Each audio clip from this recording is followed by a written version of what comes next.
Console Crusade podcast featuring your hosts, Nick Durheim and EJ Olsen. All right, can we start it from the top? Roll it back.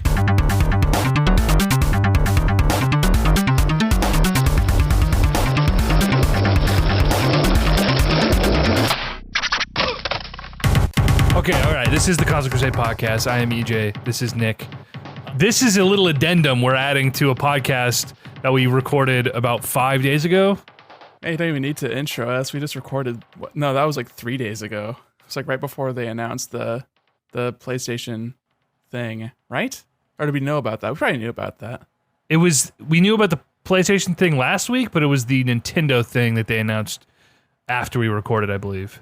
This is going to be at the front of the pod, so you're hearing this first. So just know that when we jump in about half an hour, we're going to jump to... Oh, don't put it at the front. Put it at the end. No, we're going to put it at the front. This is the most relevant news. We're going to put it at the front.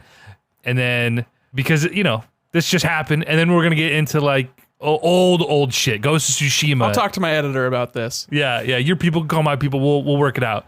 We're here to talk about Sony PS5 reveal. Well, it had been revealed. Price reveal, showcase. Yeah, it was just like an additional thing. Because everyone this year is just like, hey, let's not show everything at once. Let's break it out over 6 months to make sure everyone can forget to be excited. In the year of coronavirus, COVID-19, you know. No, I understand. Like, it's totally, like, reasonable. It just sort of sucks as, like, a person who's desperate for some, like, ray of hope.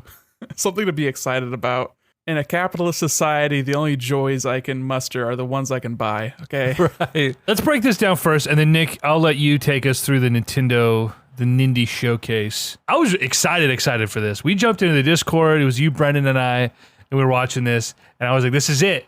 After, you know, the Xbox thing, which, again, we broke down the whole Xbox thing. You'll hear a little bit later in this podcast, but, you know, Microsoft kind of had me on the edge there. I was like, hey, $35 a month for the Series X. I keep wanting to call it the 1X. The Series X. And I'm like, that's more cost effective than buying a new GPU and transitioning to PC. So I was kind of like, you know, maybe there's something there. That's kind of interesting. So Sony was forced after Microsoft leaked the whole thing. They announced this, and they came out and were trying to kind of match punches, I guess, with Microsoft. I think forced is a bit of a strong term, personally. It was always going to happen. It's not like they were just never going to announce the price. This is true. They just give us your credit card information and wait for the bill to show up. Yeah, and honestly, I'm sure Xbox wanted to show their price second. Yeah. That's why they're waiting to see who went first so that they could do their thing. That was always the plan. Even Microsoft having, with the leaks and forced to have shown first, I think they still really beat Sony here, and we can get into all that. But let's start at the top of the showcase. And they started with what we immediately assumed was Final Fantasy. What is this? 42? 11-teen? I don't even know which one this was. This was Final Fantasy 16. Do you have much experience with Final Fantasy? Because I really don't. I've played several of them, but not finished any of them. I don't think I've ever beaten a single Final Fantasy. It's always got like kind of a cool vibe, and I'm into JRPGs, so it's like natural to like the JRPG, but I've never finished one, so I'm not like enamored with the franchise. It's got really good music. They're iconic. I mean, it looked good. It was more medieval. It wasn't like, you know, when I think of Final Fantasy, I think of Final Fantasy 7, or I think of, what was it, Crystal Chronicles that came to GameCube, and that was sort of like really sort of fantastic. A weird spinoff.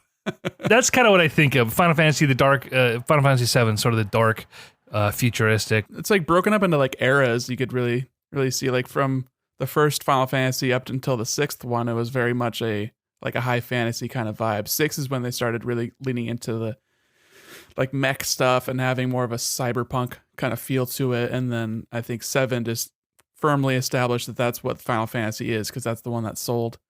So then they followed that with 8, and then 9 was more of like a throwback. But then after Nomura started being the main designer over, I can't remember the guy's name, Amano, who did all the concept art beforehand.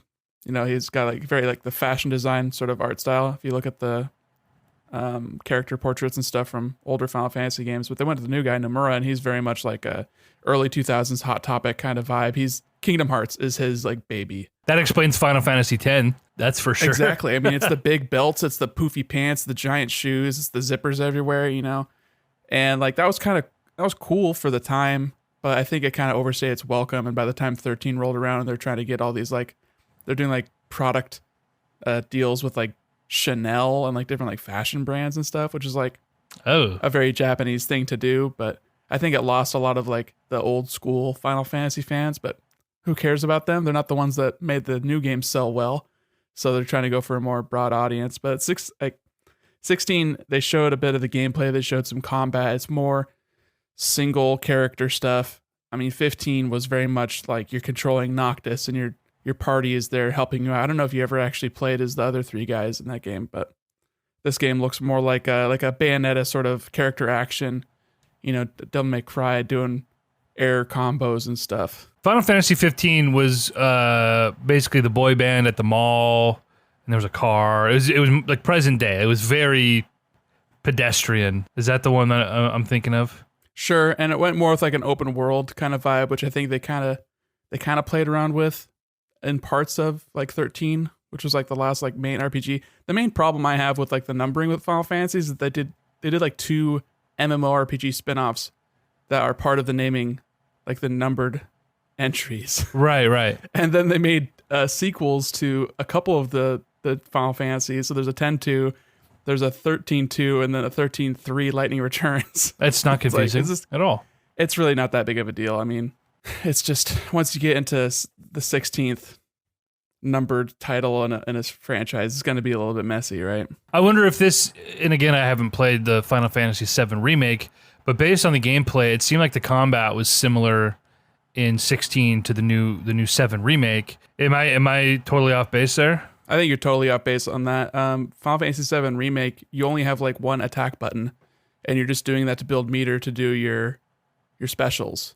And this seems more like a combat, like an actual combat game where you're pressing different buttons to do different attacks.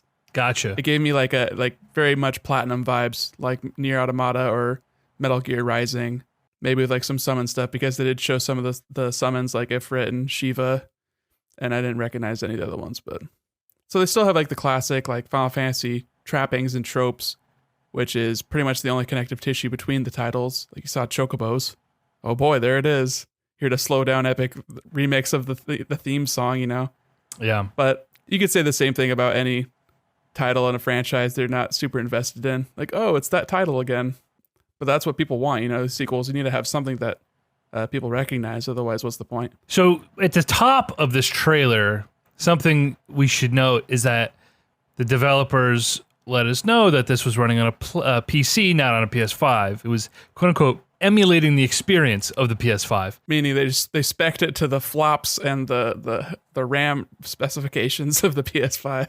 That's important because, well, of course, this game is a PS5 console exclusive, but it is also coming to PC, as is pretty much all the other notable games that they showed, and we'll get into that. But again, neither of us are Final Fantasy guys. And knowing Square, I mean, this is probably a 2024 game after all the delays. You know what I mean? It seems like, based on people I follow on Twitter and like different insiders and stuff, it seems like this game's been in development for a while, but they just haven't decided to show it until recently, because I'm sure it had to do with marketing arrangements with Sony.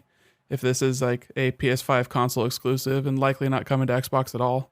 The last Final Fantasy game outside of the remake, which was a different team, right? So 15, that was 2016 or 2015? 15 had some development troubles, and I think it changed hands a couple times. Well, I know 7 definitely did. That was being outsourced, and then they took it in-house after development got so out of hand. But like it wasn't development, it was like the director left, and then someone else had to come in and finish it at like 6 months before the game came out. Well, it worked out. People liked that game a lot. Yeah, what it sold was really well. I think it was the best-selling Final Fantasy game before. I think 7 Remake might have surpassed it. I'm not sure, just because it's been out for so much longer. That was December of 2016. Okay. That was a long time ago. Isn't that the one that had the DLC trouble where they announced all this DLC and it took, They canceled half of the DLC because it just wasn't panning out, I guess. And People that's the weren't problem stoked with, about it. with releasing half a game and saying the rest of the story comes in the DLC, and then the DLC gets canceled, and suddenly, what a wreck. What a wreck. And I wonder about that too, because it seems like Square Enix was really like hyped about the episodic content release schedule. They were doing that with Hitman. They were doing that with Life is Strange. They did that with Final Fantasy. But then They sold off Hitman to the studio and like set them free. Life is Strange seems like maybe they're not doing that so much anymore. They just did the second one like end of last year, but I'm not sure how well that did. And then Don't Nod's doing other stuff. And I don't know if they're still being published by Square. I don't know. But I would be happy if they went back to a standard release, especially for an RPG like that. Just making fucking games again, bro. Like, that was Final Fantasy 16. After this, they showed what I would say is probably the most anticipated game in the sort of immediate future, and especially looking at the PS5 exclusives. They showed more of Spider-Man Miles Morales.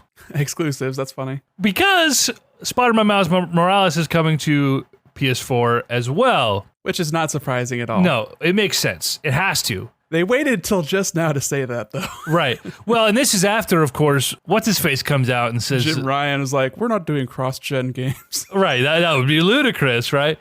So... Yeah, what a joke. Oh, God, don't get me started on the pre-orders. We'll bitch about that afterward. But, yeah, just a fucking train wreck. Anyway, they show Spider-Man Miles Morales, and kind of gets off to a slow start, because it's like, you see Miles and his They're bud. just doing the walk and talk.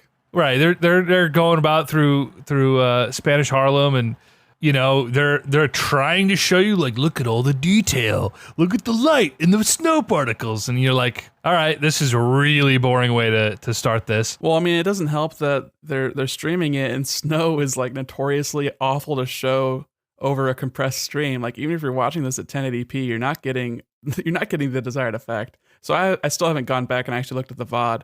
Not that YouTube compression is going to help too much with that either. I will say the game does look impressive. I don't say impressive like we're taking this huge leap. The game looks very nice, and it does look like a notable step up from Spider-Man PS4. There was a lot of detail, showing it at night with all the lights and the snow. Like, I don't think it had the intended effect.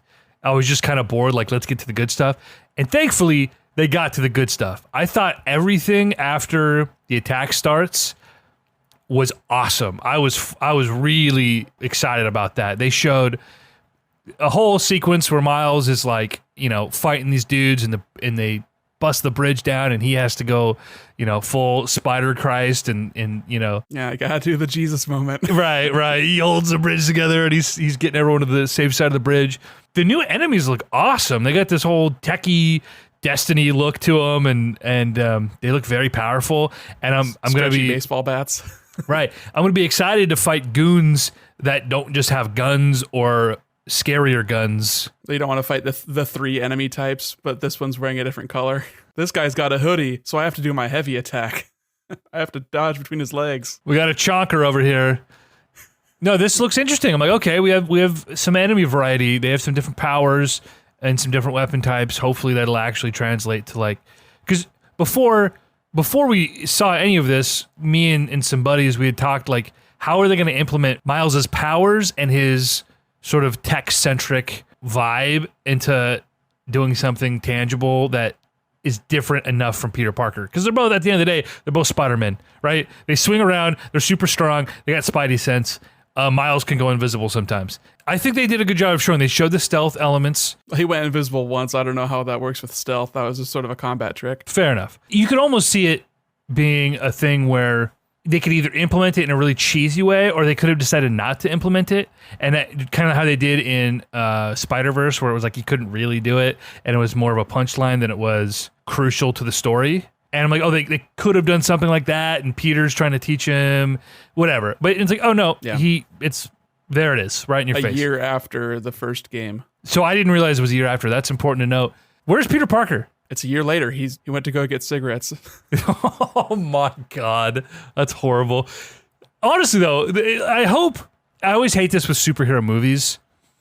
Like in Winter Soldier, spoiler alert, S.H.I.E.L.D. is collapsing from within. Quite literally, by the end of the movie, the entire, Triskelion is literally collapsing. And you're like, doesn't Tony Stark live 4 blocks down? Where the fuck is Iron Man? Well, Captain America's having bombs dropped on him. He's hanging out with Elon Musk again. Well, apparently, dude, he's on the bottom of the ocean in a submarine or something, doing something billionaires do. But no, that's James Cameron. God. Tony Stark was making Avatar 6. Canon. But like that leap in logic, right? That suspension of disbelief where I'm like, we just came off of like the biggest superhero crossover of all time in the Avengers movie, and suddenly the entire world is exploding, and some guy with a slick back haircut and a shield is doing it by himself. Oh wait, no, he's got Black Widow, the other fucking useless superhero. They have two options with Miles Morales. They either are gonna address it and be like, oh, Peter Parker's doing this thing over here, or they're just gonna ignore it and hope that you ignore it. That would be bad. If they want to come out and say, oh, Peter Parker's, he's out in San Francisco right now. No, it's gonna be a throwaway line like Genki's gonna talk to Miles, be like, hey, where's Pete? And be like, oh man, he's doing this thing over here. And then it's like, oh yeah, okay. Right at the very beginning, that's gonna happen. Like you're gonna be like doing some tutorial mission and be like, oh man, I wish Peter was here. I'm so sad that he's over in Europe hanging out with his best bud who's revived from his green ooze bath. Hey, that would, yeah, that would be. If they set something up, I hope we get Miles and Peter interacting. And if this is like the first time Peter's gonna be gone, and it's sort of like, all right, Miles, like this is your city while I'm gone. This is up to you if anything goes wrong. I could see that being like an ending mission where you and Peter Parker, Spider-Man team up and do some cool shit. That would be very cool. I love the Peter Parker Black Cat team up in the DLC, and I think it could be really fun. Oh, there already mechanic. was a team up? Then it's guaranteed. They've already implemented team ups. Yeah. It's in the code. Yeah, it's in the code. I think that'd be really interesting. I just hope it's meaningful, because at the end of the first game, the whole game is setting up this relationship between Peter and Miles, right? And I gotta say, I was surprised when Miles got powers at the end of it. I didn't think they were gonna do it so quickly, and I'm glad they did. So that seems really important to this character. I don't want it to overshadow Miles because he is his own character in the comics. But this version of the character, him and Peter's relationship, is important. So I don't think Peter needs to come in and like be the main focus, but that relationship needs to have a meaningful impact on the story, I think. Especially a story that's only a few hours long, supposedly. I hope they find a way to put that in there. So yeah, the whole cutscene looked great. I mean, it looked like Spider-Man, and I'm really excited to play it. I don't know, what did you think? You didn't play Spider-Man PS4, correct? That is correct. I don't really care. I'm not going to play this game. I don't care. Fair enough. All right.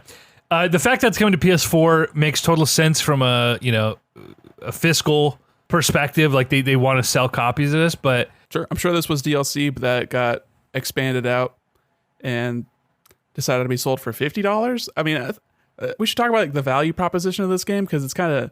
I thought this would be like a $40 title, and I wonder if this game is bigger than we assume because of that, or if people are just going to think it's bigger than they assumed and then be upset that it isn't. So bear in mind, when looking at a $50 price tag, that next-gen games are going to be sold for $70, not $60. So this is $20 less than what a typical next-gen game is likely going to cost. Right, but it's not 2/3 of the price, That's true, but I'm just trying to get that sort of loose equation out of my head, because I know things are changing. Controllers are $70 now, games are $70 now. And also Sony is very forthcoming with sales pretty soon after the game comes out. Like I remember the Ultimate Edition or whatever of Horizon Zero Dawn that came with the DLC by November was $30. And that game came out in February. So by the time summer rolls around next year, like you could easily pick up this game for $20. Calling it now. Or they might not put it on sale for a lot longer because they don't have a huge library of games that people are going to be picking up. Like, hey, this is like the best, biggest, newest game that we've got until other stuff comes out. Yeah, until next year, this time. I'm disheartened that it's coming to PS4 just because I was looking for that one reason that I needed to get a PS5, and that this would make itself meaningful and relevant as a console right away. And as we'll see as we go through the rest of this, or these announcements, I don't think it is, and it didn't do that successfully. The next game they showed is Hogwarts Legacy, a Harry Potter prequel. I guess. Is Knights of the Old Republic a prequel to Star Wars? I mean, it is in the sense that it's in the same universe, and it's before it. It's before it. It's a prequel. But it's not like... there are Jedi. So, this takes place in the 1800s. Right. I guess. And here's the problem with that. No, actually, hey, it's a prequel to Fantastic Beasts and Where to Find Them. Technically, yes. the problem with this, and listen, the game looks fine. It looks like They didn't show any gameplay. I don't know what the game looks like. I know that they modeled characters and they don't look like hot trash. And there's cool staircases moving around. They got like good design elements, and I like the I don't know, the costuming. the cutscene did not look spectacular. Like it looked like an older game. Like in-game, like in-engine stuff. So I'm fine with that. I'd rather see in-engine cutscene work than just like some blur video, you know? It looked like stuff happening at Hogwarts.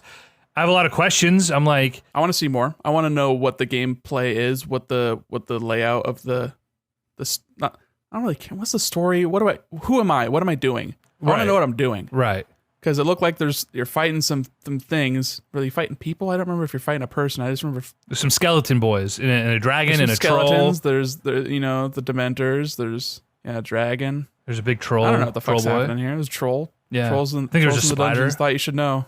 Know. Spiders. I want to kill a unicorn and drink its blood to revive myself. Turn into a dark lord. Yeah, we were watching it. Brennan actually mentioned that it looked a lot like Fable, and like, yeah, totally, but also British wizards and stuff. That's part of the territory. Right. Speak of the goddamn fucking devil, bro. Literally, as he said his fucking name, he fucking calls me. Okay, I'm gonna get Brennan live on the podcast. Bear with me. Big boy.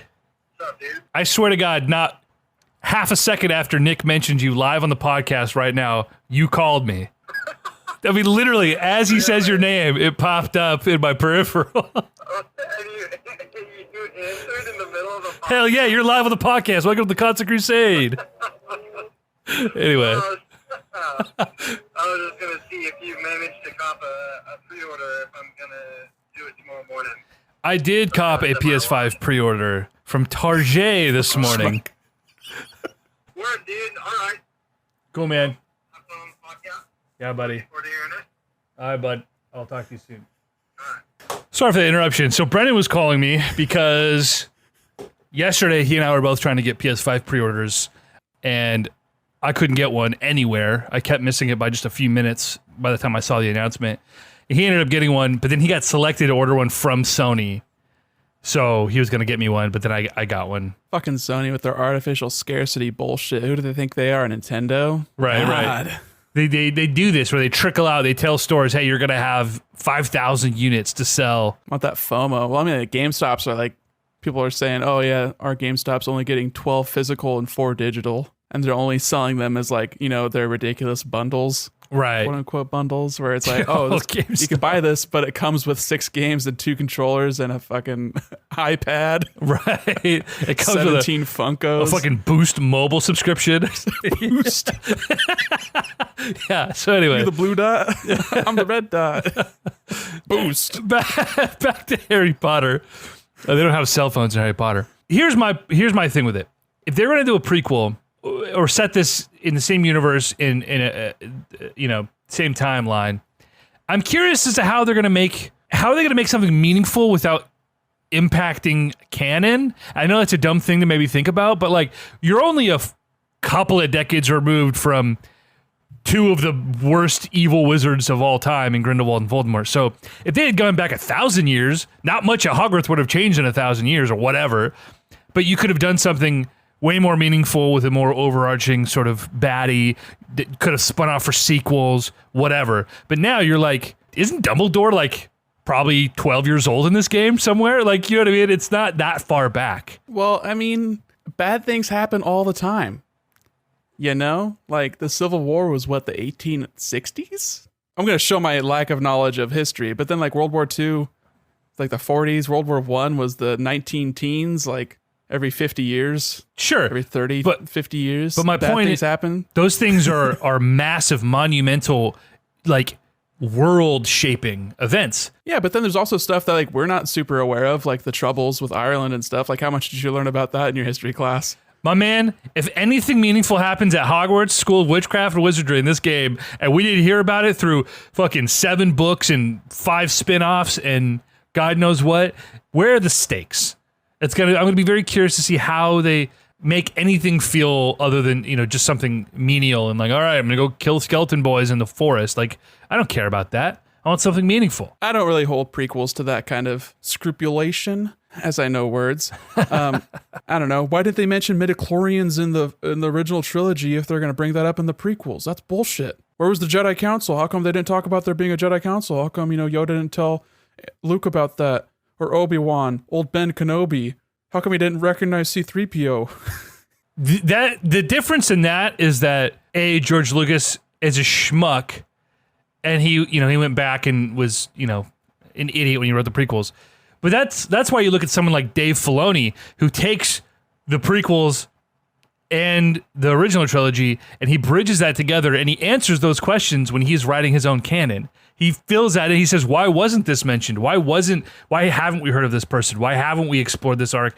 And he finds these little gaps in the logic where he can fit things in a meaningful way. And I'm not saying it can't be done here. I'm just saying it's just like... talk about gapping bridges of logic with J.K. Rowling. We could talk for another hour, but...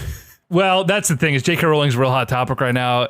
She's writing books about trans people getting killed, but I don't know the whole thing. She is apparently a total TERF. I don't know if she's even a TERF because I don't know if she's a feminist, but she's definitely under some scrutiny at this point. Yeah, under some scrutiny, to say the least. Yeah. and this is not, this game, I saw someone tweet about this today. Someone was like, this game's been in development for half a decade. You aren't supporting J.K. Rowling. You're supporting this industry and these other people who have poured their lives into it for so long. And I can see where that disconnect is in this case. It's not like, well, I'm buying J.K. Rowling's new book. Well, I'm not supporting her. I'm just buying her new book. Like, this is different. Like, she's already seen the money from the rights to this franchise being divvied out to this company, right? It's not like you're putting more cash in her pocket. Don't want to give 10 cents to the billionaire. I'm like, yeah, I'm on board with that. Like, Harry Potter can still hold a special place in our hearts as something we enjoyed as children, something we probably neither of us have really revisited as adults. And we can enjoy this game if it's good, or if it's just, Harry Potter Avengers, then neither of us will play this game, but we're talking about it on a podcast. They've already won. They've won our mind share. Yeah. The most valuable currency. It's funny to look back, and I know Harry Potter's become such a joke. But dude, what a monumental part of our childhood, that franchise. I don't know how many times I read those kids books. To read. Yeah, I mean, I read the first book when I was 6 years old. I think I've told you this before, but I remember reading it as a six-year-old kid, and I vividly remember this scene at the end where there was this line where it says, Harry's waking up from, having been knocked out by old Voldy at the beginning or at the very end of the first book. And there's a line that says Dumbledore's head swam into focus or floated into view or something. And I literally, as a 6-year-old, imagined, and you're going to fucking die when you hear who I imagine Dumbledore as. I imagine literally just a floating head above Harry, like he's hallucinating, he's on this fucking acid trip. And I always envisioned as a 6-year-old, until the movie came out, I always envisioned Dumbledore as being Hey Arnold's grandpa. with the bald head and the penis chin and the fucking one tooth. The weird cone on his head. Yeah. Yeah. And so to this day, I still always remember. That was the oldest character in relevant media for you at that point. Seriously. I'm Dumbledore. Okay. All right, dude. That's always stuck with me. But that's good. Let's move on to the next. This is the part where I was checking Twitter for reactions because I didn't give a fuck about anything they showed.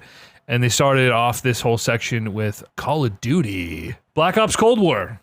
The Cold War, the war that didn't happen. To make a whole game about it. Yeah, I'm sure all of the hardcore left-wing people that we follow on Twitter are going to have a lot of hot takes about them talking about the Iran-Contra debacle in a Call of Duty. Hoorah. Boots on the ground. I will say I was pretty out of it until they fucking go to snipe that guy and it blasts through the one dude's head and it misses the other guy. And that's when I was like, oh shit, it's going down. Yeah, turning into an action movie. Well, it's the one thing about Call of Duty games. They're popcorn flicks, dude. Right. And I say like historically not having any context for a Call of Duty game since at least 2015, but the single player modes were always exceptional. They were always quality. And then when they started moving towards multiplayer and online multiplayer, and then now with the battle royale, I'm glad that it's back. They had a few without any single player campaign, then they brought it back. and people There was weren't happy. one without a single player campaign. Oh, is it just one? Yeah. And they were working on one, but it got canceled internally. But Warzone has taken off in popularity. Well, yeah, it's free. I'm sure they'll keep it around and just implement new Black Ops stuff into it because they initially announced the new Black Ops inside of Warzone like it was like an achievement thing. They're trying to do the Fortnite, in-game advertising for the next game kind of thing. The multiplayer alpha is available on PS4 starting tomorrow. Demo's gonna demo. They showed more of Resident Evil 8 Village. Cool, looks spoopy. If you're into survival horror, this game is for you. Yeah, definitely more, because like 7 was like very American horror of being inside this strange family's house and there being insects that were like inside them and like moldy, kind of very gross, not very zombie-ish. And this one looks like straight up castles and Transylvania vibes, very much more reminiscent of Resident Evil 4, where you're going through the was it the Los Plagos, in the Spanish village countryside, and then you go into the castle. So Very creepy. cool vibes. I'm more interested in this one than the last few, definitely. Yeah. Probably not going to play either way. After this, they showed Deathloop, which is no longer a launch title, which at one point it was slated to be. Slated to 2021, quarter 2. I think first half. Yeah, Q2. Yeah. So this game, I'd be curious to get your take on this. I said in the chat yesterday, like, this looks like Payday 2 meets Borderlands, and then Brandon said like some of the powers look like Dishonored. It's Dishonored. It's Dishonored, but with a different coat of paint on it. Yeah. It's weird that they're going for more of like the schlocky kind of humor, but I guess that kind of plays into the 70s sort of blaxploitation vibe that they've got going on with like the whole oeuvre of this Right. game is very funk, very 70s. And then just the whole like time loop thing. Is this like a multiplayer thing? I don't think they've mentioned any multiplayer. There potentially could be some like sort of drop in, drop out kind of antagonist multiplayer, because they have the whole thing where there's another assassin trying to assassinate you before you assassinate the targets that you're trying to assassinate during your time loop shenanigan.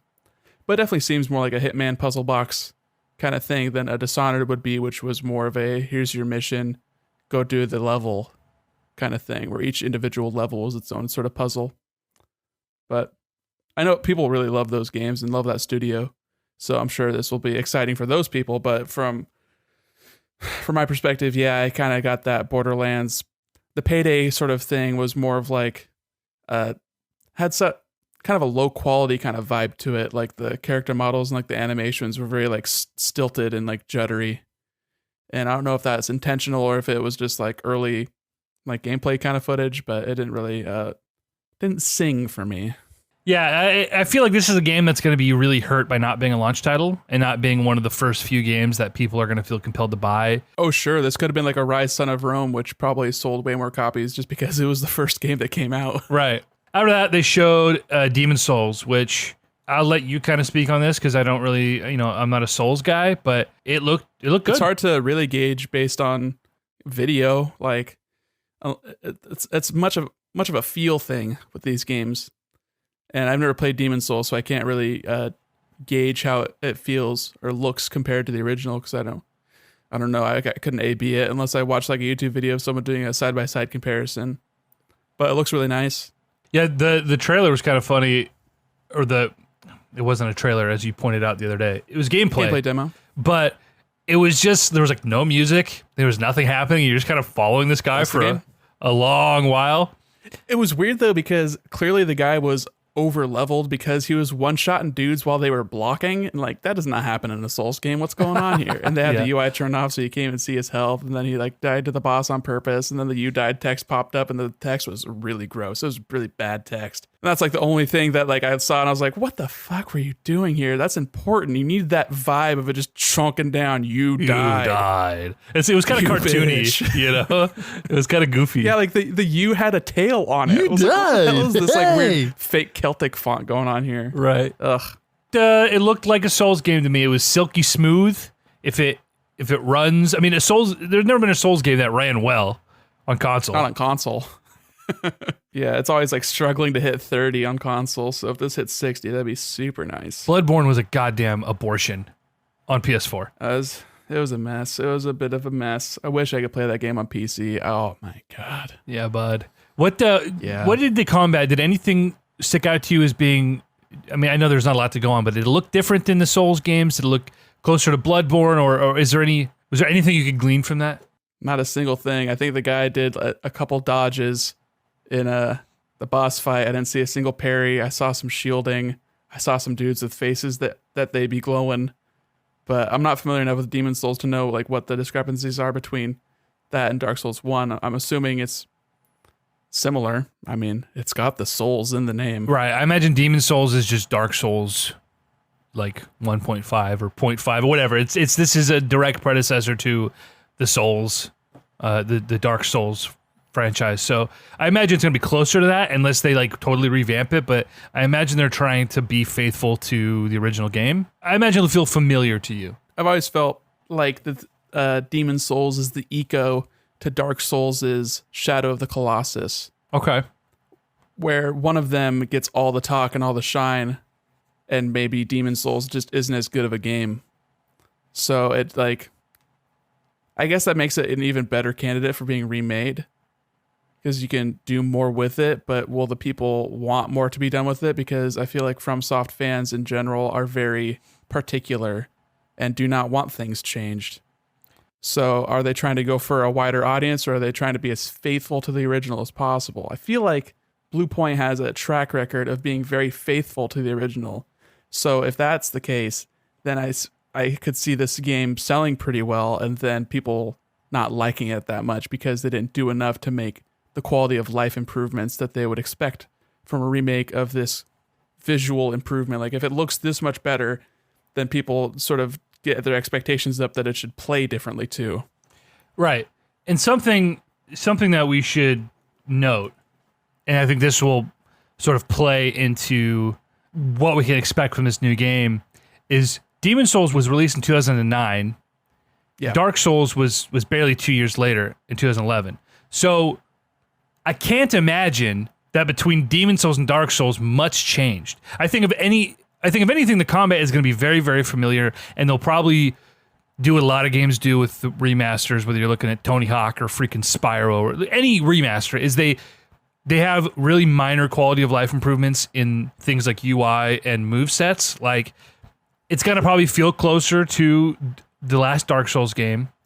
And how big of a difference is there between Dark Souls 1 and Dark Souls 3? Is it like a massive gap, or is it just sort of incremental and logical improvements? I guess it depends on what you think is massive, obviously. But for me, yeah, I think it's a huge difference between 1 and 3. The systems that they implemented, as far as there's something called poise that they have in all the games that basically gives you armor so that you can be hit by enemies and then not get staggered by it. But in Dark Souls 3, they changed it so that you only have poise active when you're attacking. So if it allows you to attack through things, but you're still getting like chonked over by like the shittiest little rats and stuff like that. And then there's things where you can only roll in the 4 cardinal directions in Dark Souls 1 while you're locked on, but in Dark Souls 3, I think they changed that to 8 directions, which I think they first implemented in Bloodborne.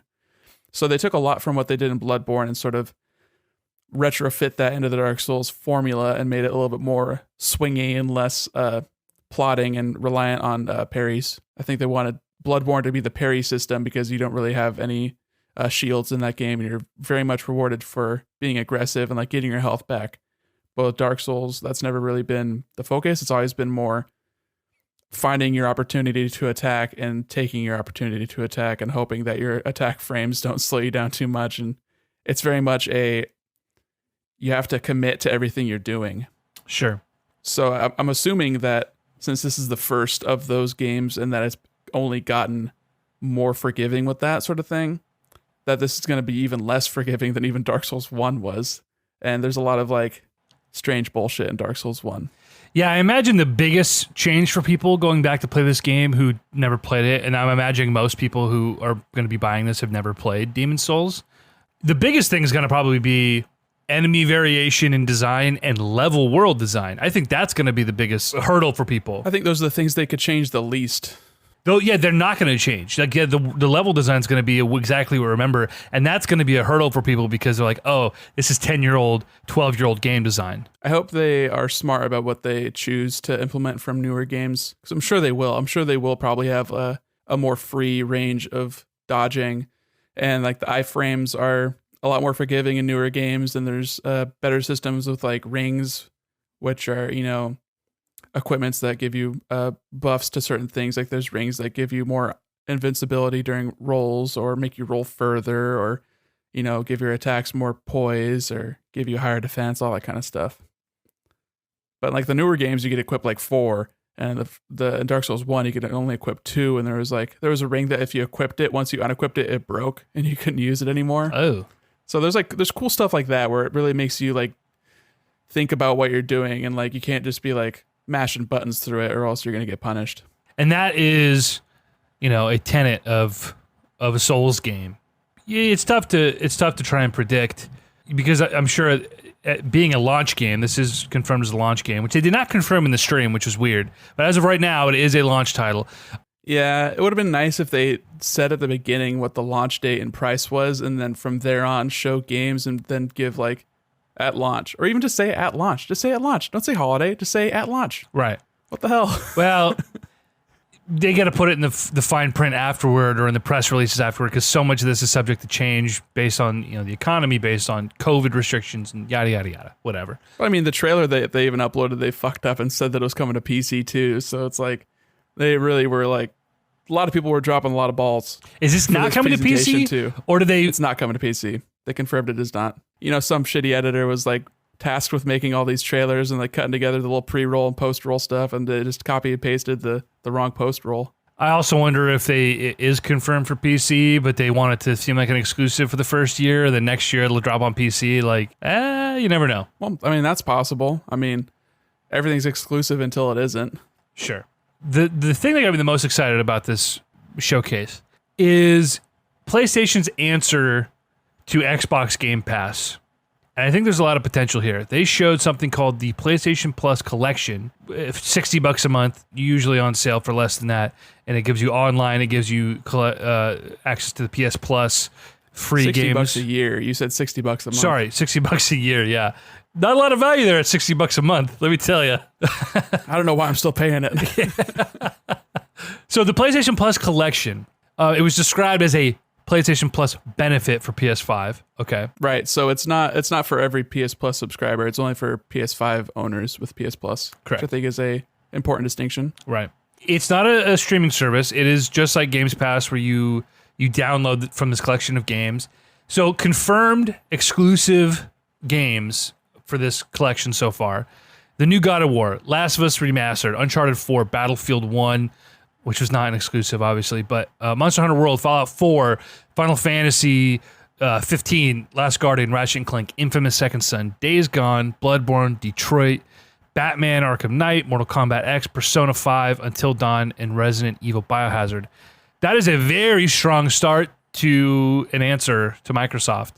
And if they can actually continue to build that, and if they can get all of their PS4 exclusives that aren't getting direct upgrades for PS5, if they can get the rest of those in there, and they can actually start pulling things like The Witcher and things like, GTA is confirmed for the new console, but games like that, big AAA games from 4, 5, 6 years ago that people still want to play, that is awesome. That is spectacular. I think it's possible that they get The Witcher. I mean, The Witcher is currently on Game Pass. Right. So I'm sure they would have to wait until that rolls out of it, because I'm sure part of the deal with getting on one of these subscription services is to be exclusive to it for a set amount of time.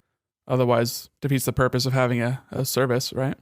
Well, and that's what PlayStation has going for them is, hey, if you can get all your games on here, which there's no reason you can't, that adds a lot of value to people at the beginning of the console generation. They're like, hey, I never got a PS4, or I'm still, I'm on a launch day PS4 and I didn't play a lot of these exclusives. Now upgrading, you have this huge library on release date. I guess. I think Game Pass is a much better deal because not only because you're getting more games, but you're also getting first-party games at the time that they launch. Sony is not going to be doing that. You're not playing Miles Morales with your PS Plus subscription. There's no way they'd be giving it out that cheap. You're not going to be playing any of their new games. It's all stuff that's 2+ years old. Consider though that the Microsoft Games Pass for like their top tier is how much? $25 a month? No, their most expensive one is $15 a month. That's what they just upgraded the base subscription to, right? They upped their $5 a month up to $10 for PC. Oh, is that what it was? Okay. Yeah, it was $5 a month, dude. It was $5 a month. Yeah. Well, I'm canceling mine now that I'm paying. If I'm gonna pay $10 a month, but $15 a month. Yeah, you're getting some of those benefits. And that gives you Game Pass on PC, Game Pass on Xbox, Game Pass on your phone with streaming. PS Plus gives you this on your PlayStation.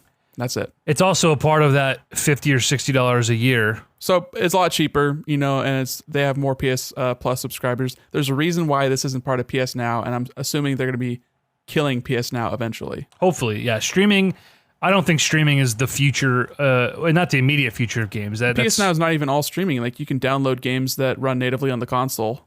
Oh, can you? See, I didn't know that because nobody fucking uses PS Now. Yeah, that's why they're rolling this into PS Plus, and I'm assuming that they're going to be beefing that up and then giving you a more expensive way to pay into that if you want newer games. Like, I could see them doing a $5 a month and you get this instant collection thing, or you could do $10 a month and get new games that come out, like new first-party games coming out and that kind of thing. I could see them tempted to be trying that out if they see the service route being the route they want to take. But at the same time, they see really huge launch month numbers, and I think Microsoft was not seeing those huge numbers anymore, so they decided, hey, we got to get our money somehow. And that's what Game Pass started. If they had come out and said, yeah, $15 a month for this, that would have been ridiculous. But because this is part of a service that I've been paying for... Why would you be excited about it? You already own all those games. Oh, I own half of those games. Well, you own the half that you wanted. I mean, there are games on here that I would play that I don't currently own. Like Mortal Kombat, Final Fantasy 15. I own Mortal Kombat. Resident Evil. Persona, I finally try. Days Gone, I would consider playing. Fallout, I don't have an Xbox anymore, and Fallout's not on the PC Games Pass. So, maybe I'm going to play a fucking Fallout game. So there's value there.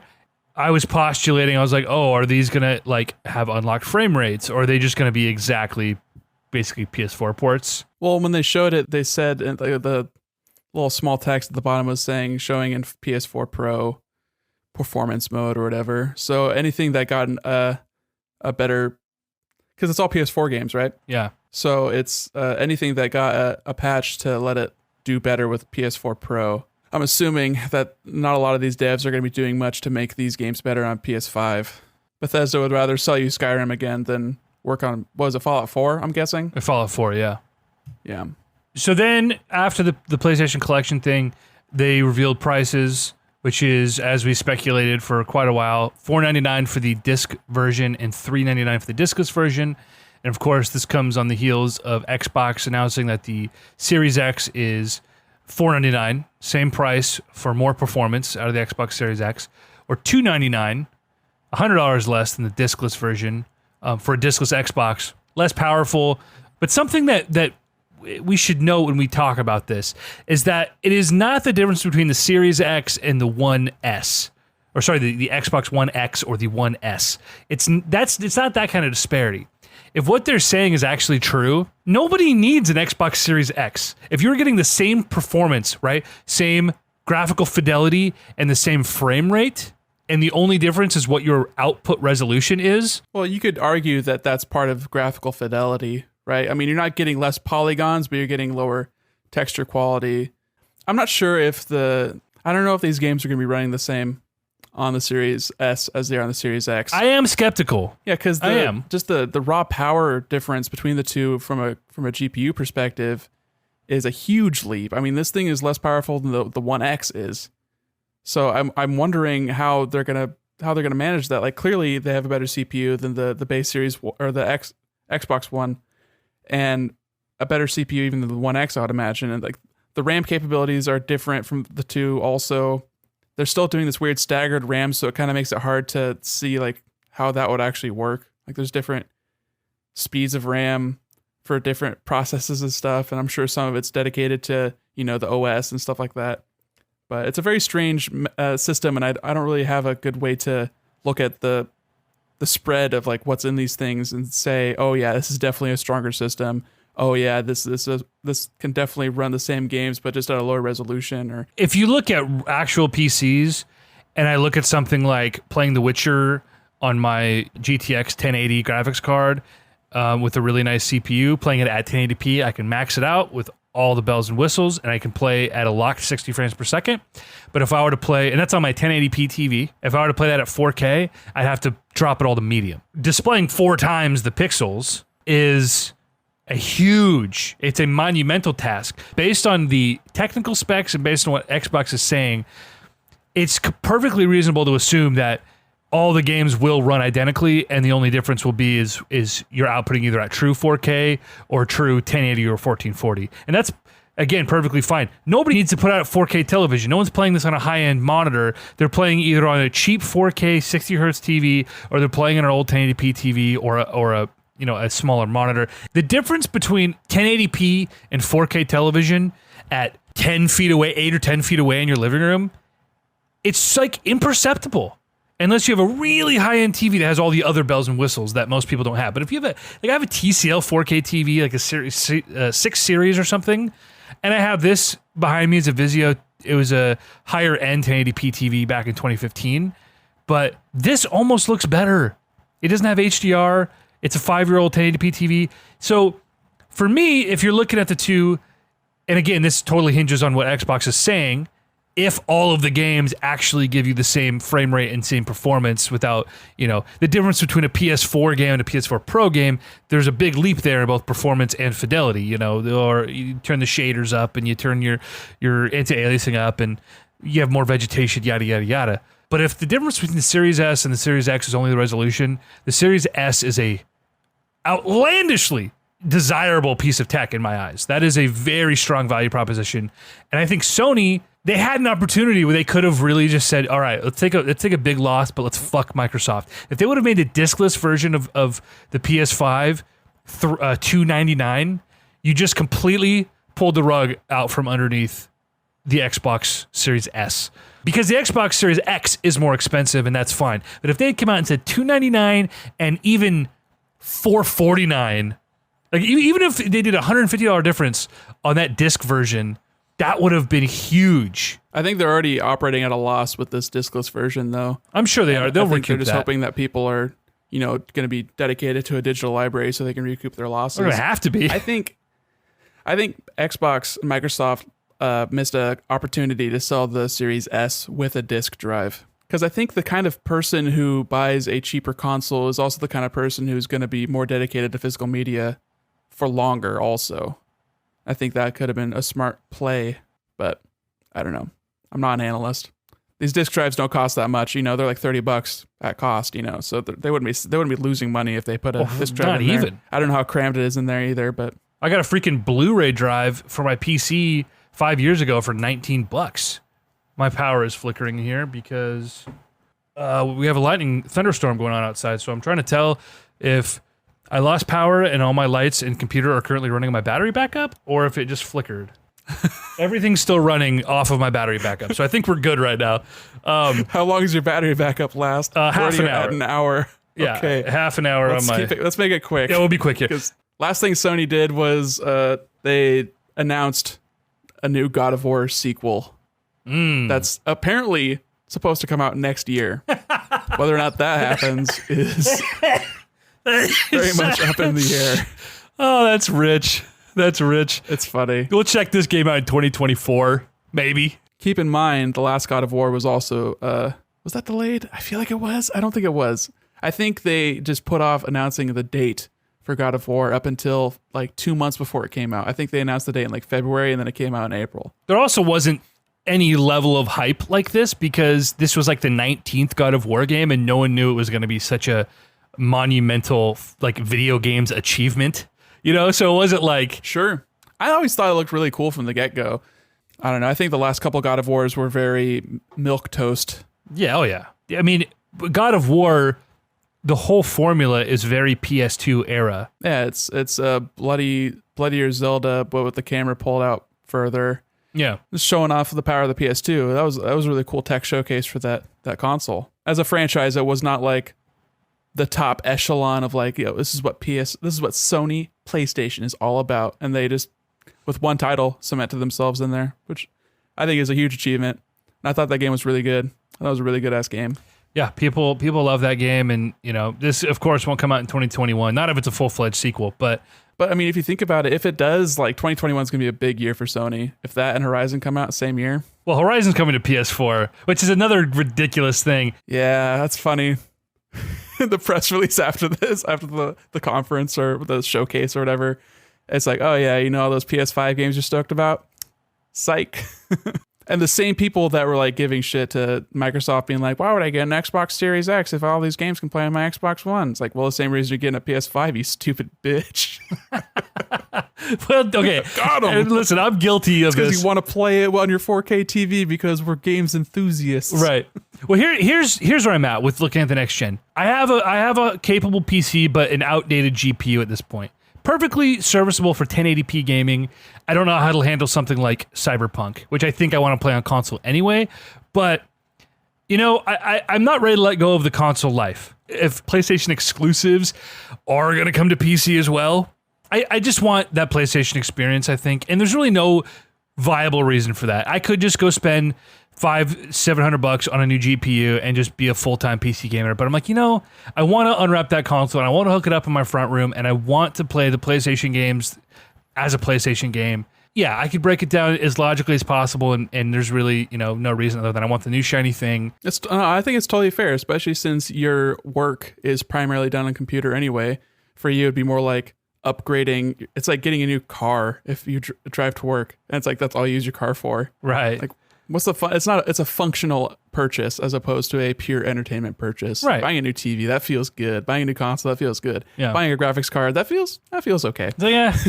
If you're building a new computer and you're like booting it up and it all works the first time and you reinstall all your shit and everything just is fast, then that feels good. Yeah, that feels great. But swapping out a GPU is not cool. No, and it's just not, and again, I'm only playing on my PC on a 1080p TV, and I am going to upgrade for the PS5. I'm going to be buying, I'm pretty sure I'm set on the LG C series, whether I'm going to go get an old C9 or I'm going to C10, I don't know, but I'm just going to go balls to the wall on the TV situation. And I wanted that to be in the front room, and I want it to be on the PS5, and, who knows, we'll see how it plays out. But the PS5 launch, I said this on Twitter yesterday, follow me at eJiggle. I'll block you. The launch is not very compelling. Right now, the launch is Astro's Playroom, Demon's Souls, Destruction All-Stars, Marvel's Spider-Man, and Sackboy: A Big Adventure. I will play Spider-Man and I will play Sackboy. Sackboy is also coming to PS4. Go fucking figure. If I'm desperate, I'll play Demon's Souls, which isn't coming to PC. It is not coming to PC. Great. That's not a very compelling launch. Everything else is coming to PS4 for the foreseeable future, including Horizon. Come on. You got to make that a PS5 exclusive. So I'm just afraid that Sony is going the way of Microsoft, where they say, we don't care where you play our games as long as you buy them. And that's going to be PS4 for a while, and that'll be PS5, and that'll be PS5 Pro, and that'll be PC for a lot of these games. And I just don't want that. I know it doesn't make sense, but I just want, here's the one box that does the thing that you want it to do. And this is what we're going to focus on. And this is what we're going to pour our energy into. I want the most out of it that I can get.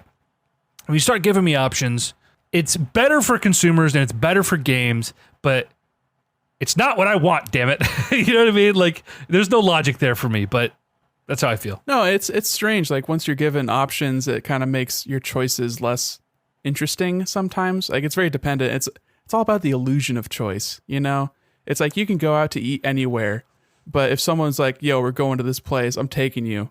That's your only option. You're like, okay, cool, let's go. And that's better because you don't have to make a choice. You don't have to feel bad about making the wrong choice because you don't have a choice. It's kind of like how games on console, you don't have sliders, even though you definitely could. I mean, there's PC games.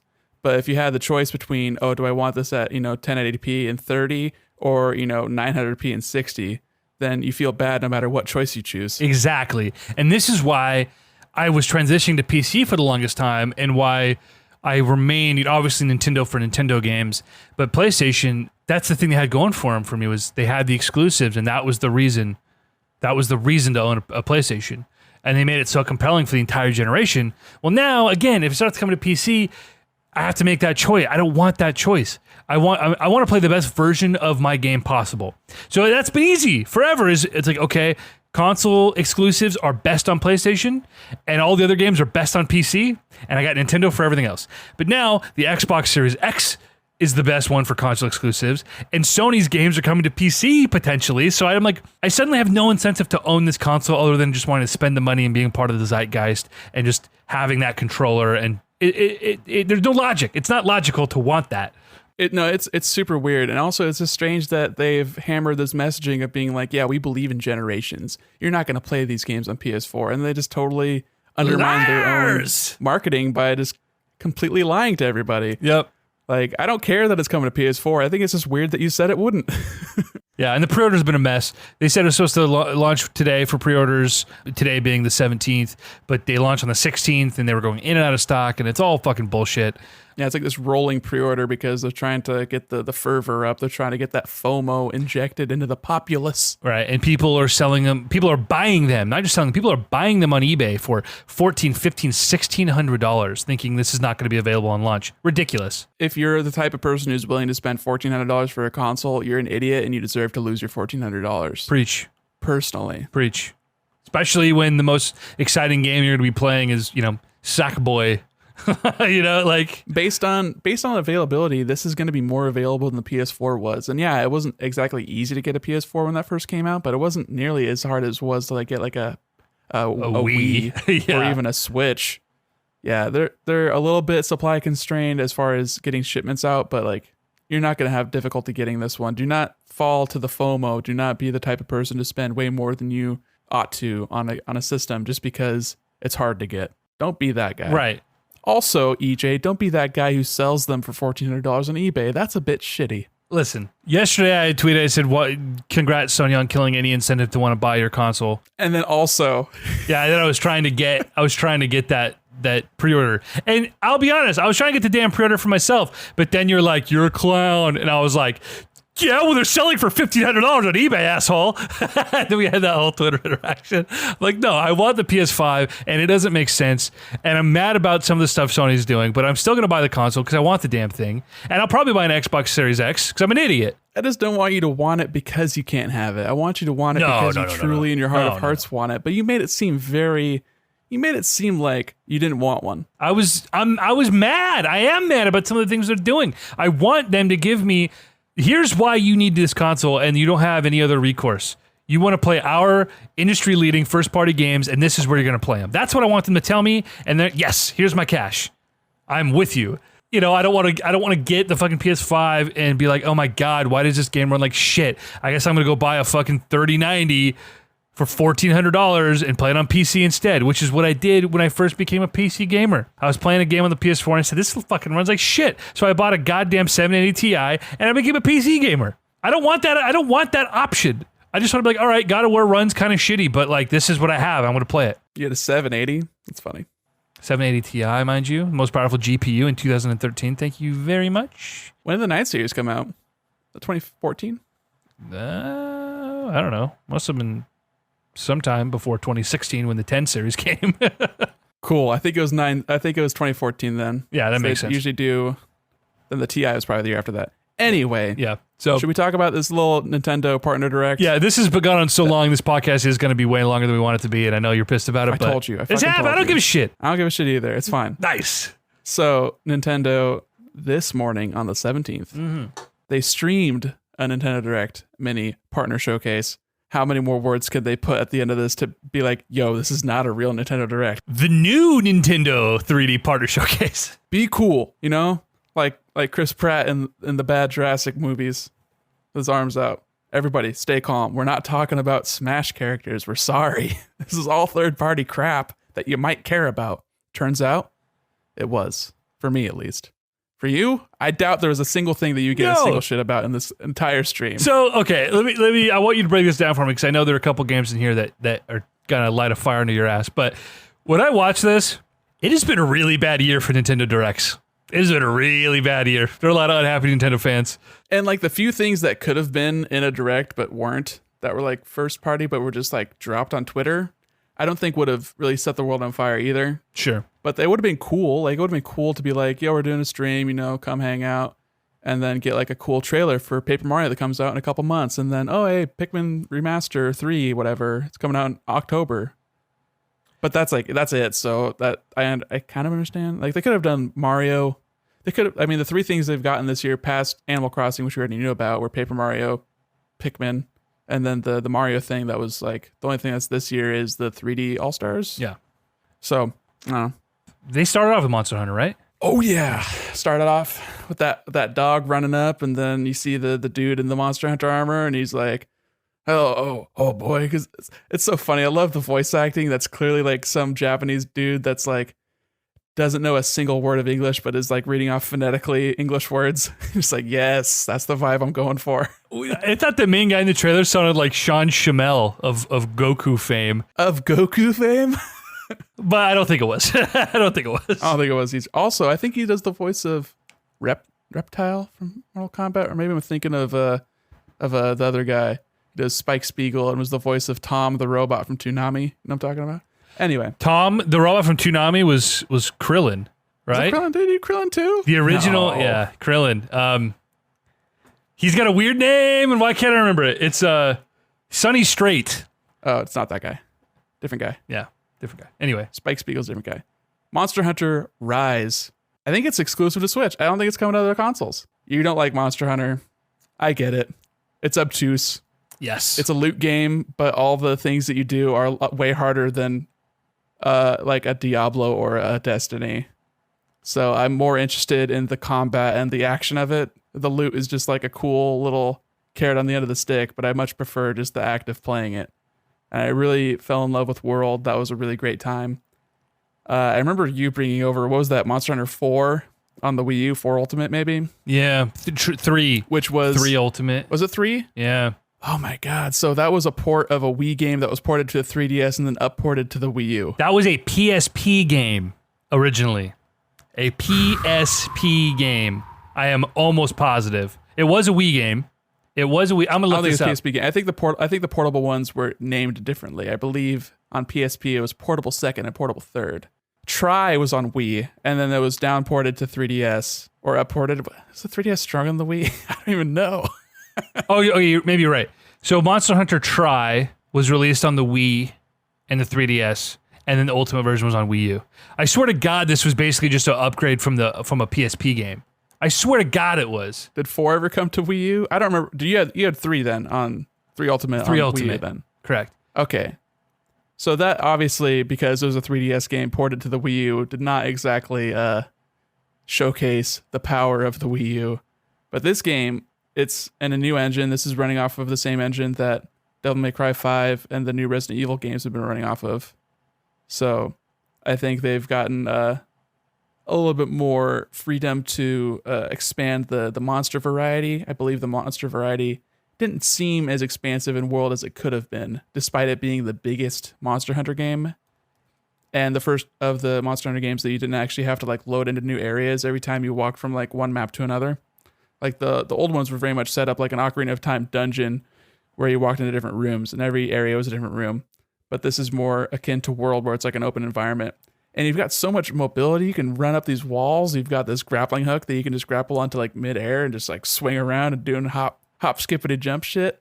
Big fan. Big into it. You can ride a dog. Ride that dog up a wall. Hell yeah. Sign me up, brother. The dog attacks with you. Your dog is an attack support, and then the cat is your healing support. So the cat will be like meowing at you and throwing healing potions, and the dog's hitting enemies with a sword, and then you're shooting it with a like grappling hook and doing sick attacks. You kidding me? Hell yeah. It's aggressively Japanese. That sounds goofy Yes. as hell. All I took away from it was, hey, that's Monster Hunter. It somehow still looks like a PSP game. Like, it looks really good. I No, think it looks really no, good. it doesn't. Obviously, it's not like it's the fucking Switch. What do you expect from this Yeah, I thing? know. I It's was in not Monster gonna Hunter be- World It's not look- going to have like, remember the grass in Breath of the Wild? I do. I don't want the pop-in grass. Just give me like a textured grass. I don't give a shit. I'm not looking at the grass. I'm doing sick flips and killing this platypus that's belly flopping on me, you know? It's just Monster Hunter games traditionally always look really fucking outdated. It's because they're all on PSP and like the DS. Yeah, I know. But it's like, all right, now you guys have an opportunity to do something new and exciting. I'll tell you, I was more actually intrigued by the Wind Waker Stories 2? ripoff. Yeah. That looked interesting. No, it's a Pokemon game. They're like collectum RPGs. The first one was on 3DS. I'm more into that idea. Sure, yeah, and I want to play Stories 2 as well. Hell yeah. So I watched the little Monster Hunter Direct afterwards, which they sort of went a little bit more detail, not a lot, just sort of talking about systems and mechanics and stuff of the Monster Hunter game, and then sort of explaining the spinoff with Stories. Yeah. Then after that, there's a bunch of not a lot of stuff like fitness boxing, Disgaea 6, Okay. whatever, Empire of Sin, which is the John Romero, his studio doing like some weird 1920s, yeah? See? Yeah. Gangsters, yeah? That thing. Sniper Elite, Long Dark, Hades. People like Hades. That's a Supergiant. People who did Bastion and Transistor. Yeah. That game looks interesting. It's a roguelike. Yeah. Roguelite. Whatever. Balan Wonderland, which looks like a hot nightmare. That game's gonna give me bad dreams. Literally. That's a joke for people who are Sega fans. And then Rune Factory 5, which actually I want to like more than I might actually want to like it. Okay. It interests me. And I've been telling Lindsay about it because she's really into like Harvest Moon games, and this seems more like it's like Harvest Moon, but with a little bit more focus on like some dungeoning stuff. It's like if you did Stardew Valley, which is a game you'd like. It's like Stardew Valley, but more anime. In 3D, yeah. So like there's dungeons, there's relationships, there's big tomatoes that you pick. You know, you got to water stuff. You got to make your town happy, that kind of thing. Right? Yeah. Interesting. And then end of the direct was just Ori and the Will of the Wisps, which was pretty much confirmed. Like people knew about it for a long time, but Shadow Drop out, collector's edition with both games getting physical releases individually as well, which is nice. I love to see an indie game getting a physical release. Something about that just warms my heart. I'm glad it is. I wish more games would just get outright physical releases and not. It is like, also. Oh, okay. I mean, the collector's editions are cool, but like, I'm sick of the limited run and the limited only and the IMA bit. I hate all this limited collector-oriented bullshit. This is going to get a normie release as well, which I'm not sure about the price on that one. Probably about $40 if I had to guess. Yeah, it makes sense. But $140 for 2 physical copies and some fucking postcards in a fancy box is ridiculous. That's ridiculous. And the little stained glass thing. Ridiculous. Well, I mean, where there is a market, you got to sell to that market, right? Well, as a reformed collector, and I can say that in all truthfulness now because I have officially sold off everything I intend to sell off 3 years ago when I said I was a reformed collector. It's all gone now. It's true now. I don't I'm so proud of you. I haven't been to your house, so I can't, check under the cupboards and look in your little hidey holes, make sure you're not secretly collecting some trash. Everything that I own is just right here behind me now, and it is about 1/10 of what I sold. So sure, I believe you. Anyway, I hope it's available. I don't like the shit that you can't buy after an hour, and they never do another release. Like I fuck that shit. Fuck limited run. I like when limited run started doing like proper releases being sold in Best Buy, and you could order them 3 months later. Yeah, they've done that with all their Switch titles, so I'm happy about that. Open pre-orders for a week or two. Like if you want to get it. Yeah, just have to wait a long time, which is kind of frustrating, but understandable also. But that was Nintendo. I'm just stoked. March is just around the corner. That would also be a good time for a new Switch, a 4K Switch. Fingers crossed. I really hope it's we need a meaningful, not a new 3DS situation. We need a meaningful leap, something to compete with the new consoles. Maybe not necessarily one for one when it comes to power, but something to stay relevant, something to entice developers to continue supporting the platform so that they're not getting they're already getting abomination ports right now. But Nintendo needs to do something to match this sooner than later. I think if it has the GPU power of the Xbox One S with a newer CPU, if it's still a handheld, have decent battery life. Like it doesn't have to be as good a battery life as even the revision of the Switch. If you're getting more power, you should be able to deal with having less battery life. Yeah, 4 hours of battery life. Stay plugged in occasionally. Yeah, no 1080p screen. That's not necessary. For a screen that small, 720 is perfectly acceptable, and it'll help you with Unless your you battery have life. like a larger screen with less bezel. Like if they filled it out and then did 1080p, I think that would be reasonable, but it doesn't need to be the same size and be 1080p. Especially if it's a heat problem too. Like if you want to downclock the CPU super hard and downclock everything to make sure it runs at 720 and like isn't getting too hot while in handheld, put some fans in the dock. I don't give a shit. Let the thing purr big fans. I would rather focus on getting premium performance docked because you can get away with a lot. That's where it matters. A big TV is where you see all the mistakes and all the problems from a weaker console. On a 6.5 inch, 720p screen, you can get away with a lot. So Or get that new NVIDIA DLSS and have it upscale. As long as it looks decent on my 4K TV, like seeing the 720p UI of the Switch, like the home screen, is rough on a 4K TV where each pixel is taking up 9 pixels. horrible. It's not ideal. Yeah. It's not ideal. Yep. This has been your news update with the Console Crusade boys. We're going to transition here to the stuff we recorded several days ago where we were just talking about Xbox and old games from months ago, Tony Hawk and shit. But yeah, so we don't mention a lot of this stuff because it happened in the future. The future past, just like X-Men. Whoa!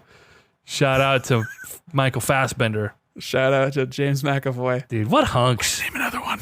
Quick, name another one. Was it Jennifer Lawrence in those movies? Yeah, J-Law. And they had to retcon a bunch of like why we should care about Mystique and shit. They also had to make her less blue because she didn't like the makeup. Also understandable. Shit's very irritating on the skin. Also, you probably made $50 million to play that character. Shut the fuck up and do your job for 2 months. Also, that dude from Warm Bodies in Mad Max. He played Beast, the weird British guy. Oh, he was the guy. He was the Yeah, he was the guy. He was the Beast Boy. Oh wow, I didn't. Yeah, he totally was. What else All was he shiny in? and chrome. Witness me. I don't know his name. What else was he in? Oh, Warm Bodies. Remember that movie? Was he the zombie? The zombie romance movie. Okay. Okay. Beast will always be Kelsey Grammer in my eyes. Salad and scrambled eggs. Frasier holds up. What a great show. Scrambled eggs all over my face. Oh my God, we're so white. Oh, the longer I go without doing a Console Crusade intro, the more awkward I feel when I finally have to do one. So maybe we just forgo the intro. We just roll into it. I need some energy from you. So you're not allowed to say, give me some energy, unless you say, give me some energy! Like that. I don't want to do that because I don't want my dog to come running downstairs and start barking at the door, you know? Well, I gave you She'll be the energy. some energy there. Yeah, you don't want that. No, that's the bad kind of energy. You didn't want that That's during a manic podcast. energy. I fucked up my mic when I tried to do the thing to yell at you. You were so happy when you got that boom going and you're like, oh, everything's so much better. It's so easy to move everything around. And now you just touch the damn thing and it starts spinning in place. I set it up for my SM57 here, which is much, much heavier. You would think that would make it even tighter and like harder to move around. It has a tension rod that you adjust up and down. And so since it's so much heavier, the rod's different. So now this is very finicky with the light mic on it. And it wants to keep going up and it flops weird. Yeah, it's just, but I'm not going to. Everyone's got problems with a floppy tension rod, you know what I'm saying? We are getting older, bud. Getting heavy. It's a heavy old hammer. Yeah. Oh, well, not my hammer. Not these days. Anyway, Console Crusade. We're the podcast that talks about video games sometimes. And by sometimes, I mean every 3 months at this point. God, I don't even want to look at our last update. We still release on Wednesdays, though. Wednesdays. On Wednesdays sometimes. I'm EJ. This is Nick, who is on opposite this Zoom call. We're in Discord, not Zoom. And I'm anti-Zoom. Yeah, I hate that became the nomenclature for just a video call. I mean, I guess it's better than Skype, but People still be saying I'm going to MapQuest my, no, you're not going to MapQuest it. No, I'm not Skyping anyone because Skype died 10 years ago. let me send you a DM, hit you up on AIM. Hey, can I get your MSN, bro? No one's ever used MSN. Listen, I used MSN back in the day. I've never had an AIM account. You had to pay for that shit and then whatever. Back in the day to have AOL, you paid for it. You paid for AOL, but you didn't have to pay for AIM. I was using AIM after I was off AOL when we had not 56K. What was after that? DSL. We had DSL. Dial up, baby. Those fat pipes. No. DSL wasn't dial up. Get off the phone. I'm trying to use the internet. DSL wasn't dial up. That was the fast one after that, before cable and before fiber before that. It's all the same fucking thing. I don't know. It was all It was all bad. It was all we're waiting 8 minutes to load up a Neopets front page, trying to play Flash games. Let that little spinny bar get faster and faster. I'm at 78%. I'm almost ready to play Fancy Pants Adventure. You know how we always be romanticizing the past? You know, I don't want to go back to the days where it took me 7.5 minutes to load Heli Attack 2 on fucking, you know, newgrounds.com or whatever. Mini clips. That's what it was. Remember mini clips? Oh yeah, I remember mini clip. You kidding me? It's just fucking video games. I've man. got something to actually send to you sometime. I'll have to remember after the podcast, but it's a compilation of just a bunch of old Flash games. You can just download them locally and putt around at your own leisure. I like that. I like putting around leisurely. You can play that Lilo and Stitch sandwich stacking game. Never heard of it. Oh well. Anyway, move on. Well, we have a shit ton to talk about today because we haven't recorded in so long, and I want you to know that every time something happens, whether I see it on Twitter when I wake up or I look at the group chat in the morning, and by morning I mean 3:30 in the afternoon because I am a huge piece of shit now, 7 months into not having a job or leaving my house. Nice. I always think I'm like, oh, I should take note of this for the podcast, and then I don't. And then when we finally do a podcast, I'm like, what are we talking about? So much has happened, and then you're always like, not much has happened. I don't know. I'm like, it felt so big at the time, but now I can't even remember. But this time we actually have a lot of big shit to talk about. There's no doubt about it. So you want to start personal stuff, what we've been playing, what we've been up to, etc., or you want to dive into the news?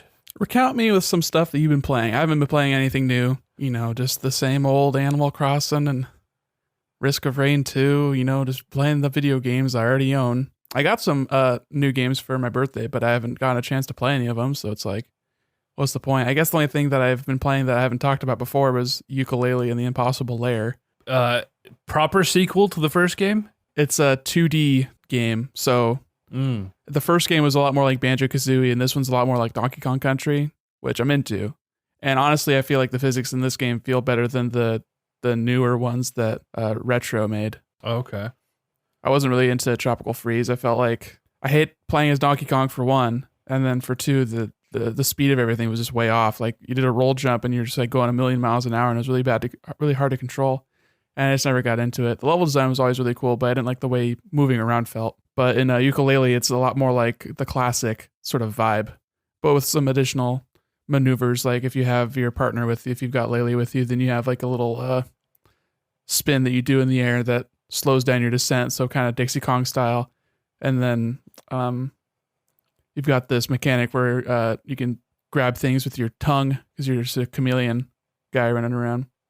But I don't know, it's got really good vibes. The music's really awesome. Just a nice low stakes kind of kick back and walk through a level, try to collect all the hidden things. You did say that you're still playing Animal Crossing. Is that like an everyday kind of thing still? If I get around to it. It's like when I get home from work and it's like if I am awake enough and want to spend half an hour, I'll go do some chores. But beyond that, not really too much intensive stuff. I still want to get around to finishing my village setup because as it is, there's still like a third of my island that's like, I don't really have a plan for it, but I want to like get around to it. Just haven't gotten to it. You know how it be. I really haven't played much since Destiny came out. I kind of got so engrossed in that game for so many months. Animal Crossing was such a huge commitment because I had all these grand plans and I did all, you know, I just had so much to do that it never felt relaxing. It always felt like it was go, go, go. Yeah, you kind of turned it into your job after not having one initially right after quarantine started. So. Right. And I had a good time with it. And I want to go back and complete my island. I really do. It's just, it's the struggle of overcoming all of the like interfacing problems that the game has, a lot of weird UI stuff, trying to accomplish all these things, but not feeling creative enough. And so I kind of hit those roadblocks. So, you know, eventually I'll go back to it. It'll probably be a fall thing, winter thing when we really, you know, hunker down and I can't. Especially when like Halloween season starts in the game and you have all the leaves falling, like fall's already started. So you can get acorns and pine cones from trees. Okay. And there's like new recipes and stuff if you want to get into the fall spirit. But I mean, beyond that, it's nothing like too visually changing. Like there hasn't been any leaves changing colors on my trees yet. What I'll probably do when I get back in is time travel back to Mayday. So, cause I never got the bush because I didn't play that day. So I don't know what you're talking about. The bush fence. I think you just get that, don't you? On Mayday or what? It was an event item. Yeah, and so I definitely you need don't just that. get that from You mean the hedges? The hedges, yeah, the hedge fence. Where do you get that from? Yeah, that's a recipe. I know that, but I don't remember. I think Isabel gives it to you, right? As far as I remember reading, it was a May Day or Earth Day or whatever it was event item. I know Leaf started showing up around Earth Day or Arbor Day or something. Leaf has never had it. Yeah, he just sells the bushes and some flowers. If you don't, non-native flowers and stuff. So I'll probably go back. I'll go through summer again, and just really rapidly go day by day until I catch up to current day. You can go back as far as you want, but you don't want to time travel forward. It'll fuck everything up. So that'll be what I do when I jump back into it for this season. Wait, don't want to turn on your Switch and just have a million weeds everywhere? Hopefully I don't have some of the neighbors that I like gone. I'm assuming you can just get them back if you have the amiibo cards. So we'll see. Whatever. I don't think anyone moves out while you're not playing. Oh, thank God. In this one. Thank God. Yeah, other than, I haven't played Destiny either. I pretty much, when the new season came out, I played it for about 2 weeks pretty hard. And then my play group kind of disintegrated, which is what always happens with these games. Your play group, one guy went back to school, one guy got a job, and then summer hit, and so Brendan was kind of in and out. And so we just haven't fucking played, which really sucks. So I'm hoping with the new expansion that picks up again. But well, with like live games like Destiny, it's just a theme park and a carnival. It's a roller coaster at a theme park or at a carnival where if you want to keep riding that one ride, you're not going to be able to keep people going with you over and over on the same ride. They want to go on to the next ride. They want to play Fall Guys. They want to play Among Us. They want to play the new hotness. That is a good way of putting it. I got heavy back into Rocket League for a hot minute. Like I climbed the diamond, which is the highest rank I've ever been. Does that one hit free to play yet? Or is that coming out I think it's soon? a couple weeks. Yeah, I'm not sure. How do you feel about it leaving Steam kind of? I don't know. I don't think I care. I think going free to play is fine as long as they don't do anything janky like, starting to charge us $20 a season or something. I mean, they already do that with like the Rocket Pass thing, which is, I think it's so weird that every game has its Battle Pass equivalent when subscription services have been a thing for forever and season passes have been a thing forever. But somehow tying it to progression is like the secret sauce that turned people onto it. Now people are dumping stupid money into everything. Right. And, I paid for the Destiny Pass because the benefits and rewards were like tangible and it, the cost benefit analysis checked out on that one. Rocket League, I don't give a fuck. I don't care about cosmetics, and it would be completely broken if they were to ever give you anything that gave you an advantage in the game. That's the whole point of the game, is that everyone is using the same stock set of parameters. You don't think that they would lock behind like cars? Sure, but who cares? I don't care. I don't give a fuck. I don't care about new cars. Don't the different cars have like different hitboxes and stuff? They technically do, but it's such a... It only matters if you're a fucking MLG, it's like if you're playing Street Fighter and counting fucking frames down to the frame. But, you're not doing that. So you find a car that feels good for you and the hitbox isn't going to impact you unless, again, you're a S tier 1 in 100 player. It's just not going to fucking matter. So hopefully they don't end up doing anything sketchy, or if they make it free to play and everyone gets involved and then it's like, oh, you can only play competitive ranked if you buy the new season pass. And that would be fucked up because I bought this game with my hard-earned cash. I can see them having like a different ranked depending on if you're a season pass holder, if you're doing free ranked. That would be dumb as fuck. Or like track your season stats more closely or something. I mean, what would you sell that would not be just cosmetics in a game like that, I guess? Nothing. You shouldn't sell anything. Fuck Epic. Game's free. It has to sell stuff to make money. But that's what's so frustrating about it. If it goes free to play and all they do is sell Fortnite skins, right? That's fucking fine. I don't care. Like don't sell anything that's going to change or alter the competitive nature of the game. And I know they're diehard Rocket fans who are already pissed at what Epic has done since they bought Psyonix. But like, it hasn't affected the base game. I don't give a fuck about how anything works other than how my car feels and how the rank progression works. That's all I fucking care about. And that has not fundamentally changed at all in 5 years. So for them to come in after 5 years and to start selling anything other than some cosmetics that 10-year-olds care about, that would be super broken and they would definitely lose my patronage. I would not be giving them, You would not be giving them the not money you were already not giving them. Well, yeah, because I bought the fucking game. Like, and I understand there was a buyout and they're evolving.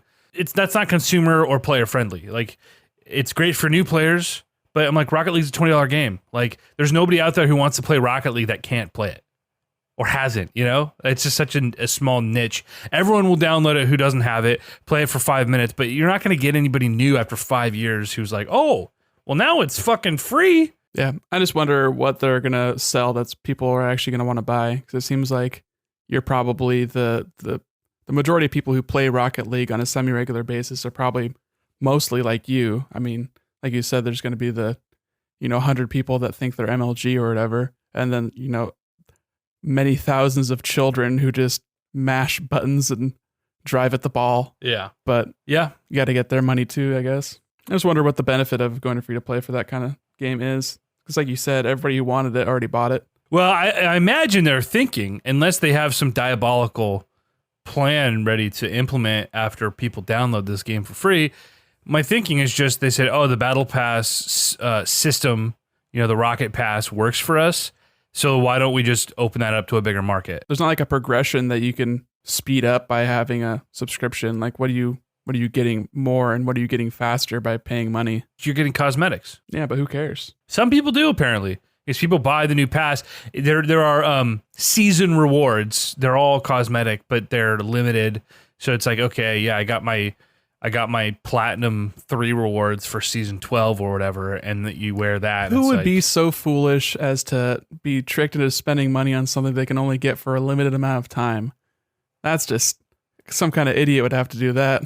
Yeah, definitely not either of us who definitely didn't pre-order Mario 35th. Nope, definitely didn't. Definitely am not going to be getting a package from Amazon next week. Nope. And I will not be picking it up at Best Buy on the afternoon of release. That would be completely ridiculous and goes against everything that you and I are talking about right now. I'm still mad that you have Game Pass, or not Game Pass, but Gamers Club unlocked. Use my fucking phone number. I don't give a shit. I think the last time I didn't, because it was like at the same time I was giving them a big stink about how mine was no longer working despite it's supposed to be working. Yeah.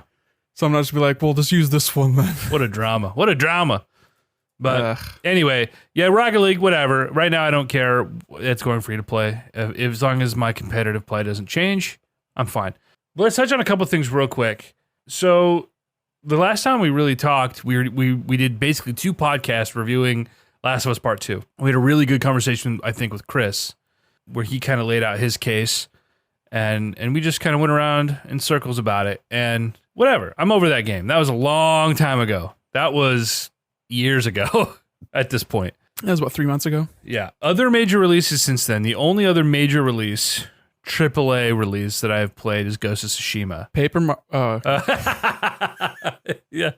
Did you pick Paper Mario up? I got it for my birthday. I still haven't popped it in yet, though. Oh, okay. Who got that for you? Did Max give it to you? No, that was a Nat and Steph birthday joint. Some of the guys we follow, like Per Schneider said he loved it. And, I don't know what that means other than he seems to like a lot of other good things. So I don't have super high expectations for it. I didn't love Super Paper Mario. And then when I bought my first 3DS, I had Sticker Star. Ugh. Yeah. which was rough. I mean, I'm bummed that my DS and all my games got stolen, but I wasn't bummed that was one of them. I'll just say that, I guess. Did you ever replace that 3DS? You did. Yeah, I bought a new one. I bought a new one when Pokemon X and Y came out. Right. No, Ghost of Tsushima, which I feel like we're far enough away from Ghost of Tsushima. We should know Avengers just came out, but unless you're kind of funny, nobody is playing or liking that game, so who cares? I feel like we're far enough away from Ghost that, like, I don't have anything overwhelmingly positive to say about it. I played it for about 20 hours. I haven't beaten it. I don't know if I will at this point. It just felt like kind of a slog. It seemed very much like one of those games. People get so caught up in the sort of Sony fanboy-ism. Yeah, they think that logo on the front of the box means something.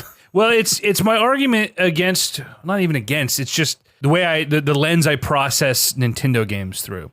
Where because it's a Nintendo game, you automatically have this heightened sense of expectations, but also, like, if the game's a 6, you're going to add at least 2 points to that just because it's a Nintendo game. It's like Breath of the Wild, which had one really cool, innovative thing, but then a lot of really mediocre to bad stuff around it. But it had enough of that Nintendo charm and atmosphere that people just lost their mind and like, oh, it's the best game ever fucking made. And like I've said on this podcast 1,000 times, I said it's not even the best open world game that came out that month. What other great open world game came out in March? Oh, you fucker! It was a week, Yeah, you're right. It was February that Horizon. You son of a bitch! You fucking got him within that 30-day time frame, rather. Ghost was you fucker. Oh god, this is how I describe Ghost of Tsushima. First off, people who say that Ghost of Tsushima is a better game than Horizon Zero Dawn are either trolls. Can you not lock on in Horizon Zero Dawn either? Honestly, the lock on was not really an issue after a while. Just the way the encounters work. Sure. I'm just being a shithead. Yeah. But Horizon is far superior in everything from performance to graphics to combat to concept and I mean everything about it is better. Does the protagonist in Ghost of Tsushima breathlessly mutter to himself his exposition and his motivations and what he should be doing in every encounter? Isn't that every main character? No, it's mostly just Sony games. Well, that's what I mean. Every Sony third-person action adventure RPG. That's kind of the play for the main character. But it's so tiresome, and once you hear it, and you just can't unhear it. Right. So that's turned me off to Horizon since we first saw the trailer for that in like 2016 or whatever. God, this woman is really talking to herself a lot, and it's like bothering me. So the way that I would describe Ghost of Tsushima, and this is. It is a perfectly serviceable game. It has, so if you're really into samurai, you're gonna love this game because the combat is good, the graphics are nice, the story is fine. So if you're into action adventure RPG like games and you like samurais, like this is gonna be your fucking jam. This is gonna be a fun 20-hour romp for you.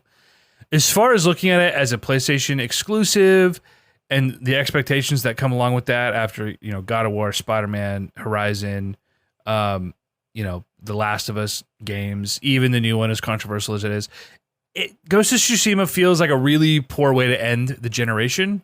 And I feel like I might even feel differently about this if it had come out a year ago, or if they had held it and waited and really polished it and launched it as a way to launch the next gen, where we typically are used to really weak games. I feel like this would have been better service as a launch title. You would have had more people probably diving in to play it, and the expectations of like Sony making these flawless first party experiences, would be diminished because it's like, oh, it's a launch game. Instead of 2K and Assassin's Creed, we got like a really solid first party Sony game, So that a little irksome.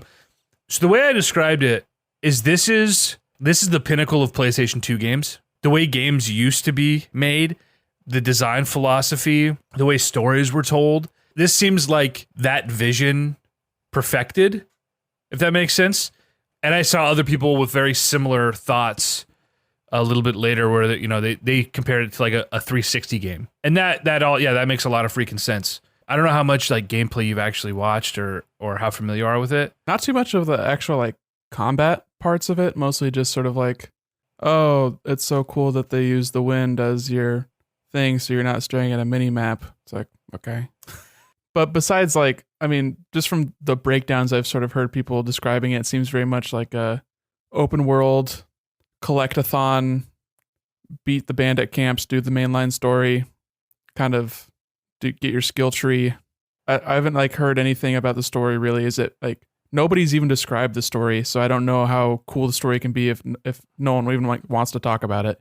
Not that I think video game stories are even very good at all, so I guess that doesn't really matter to me, but I'm just like, people tend to talk about those things and they're talking about, the AAA Sony first party system sellers. Yeah, the story is fine. I mean, you're this dude named Jin, and the fucking Mongols invade your island off of mainland Japan, and almost all the samurai get killed.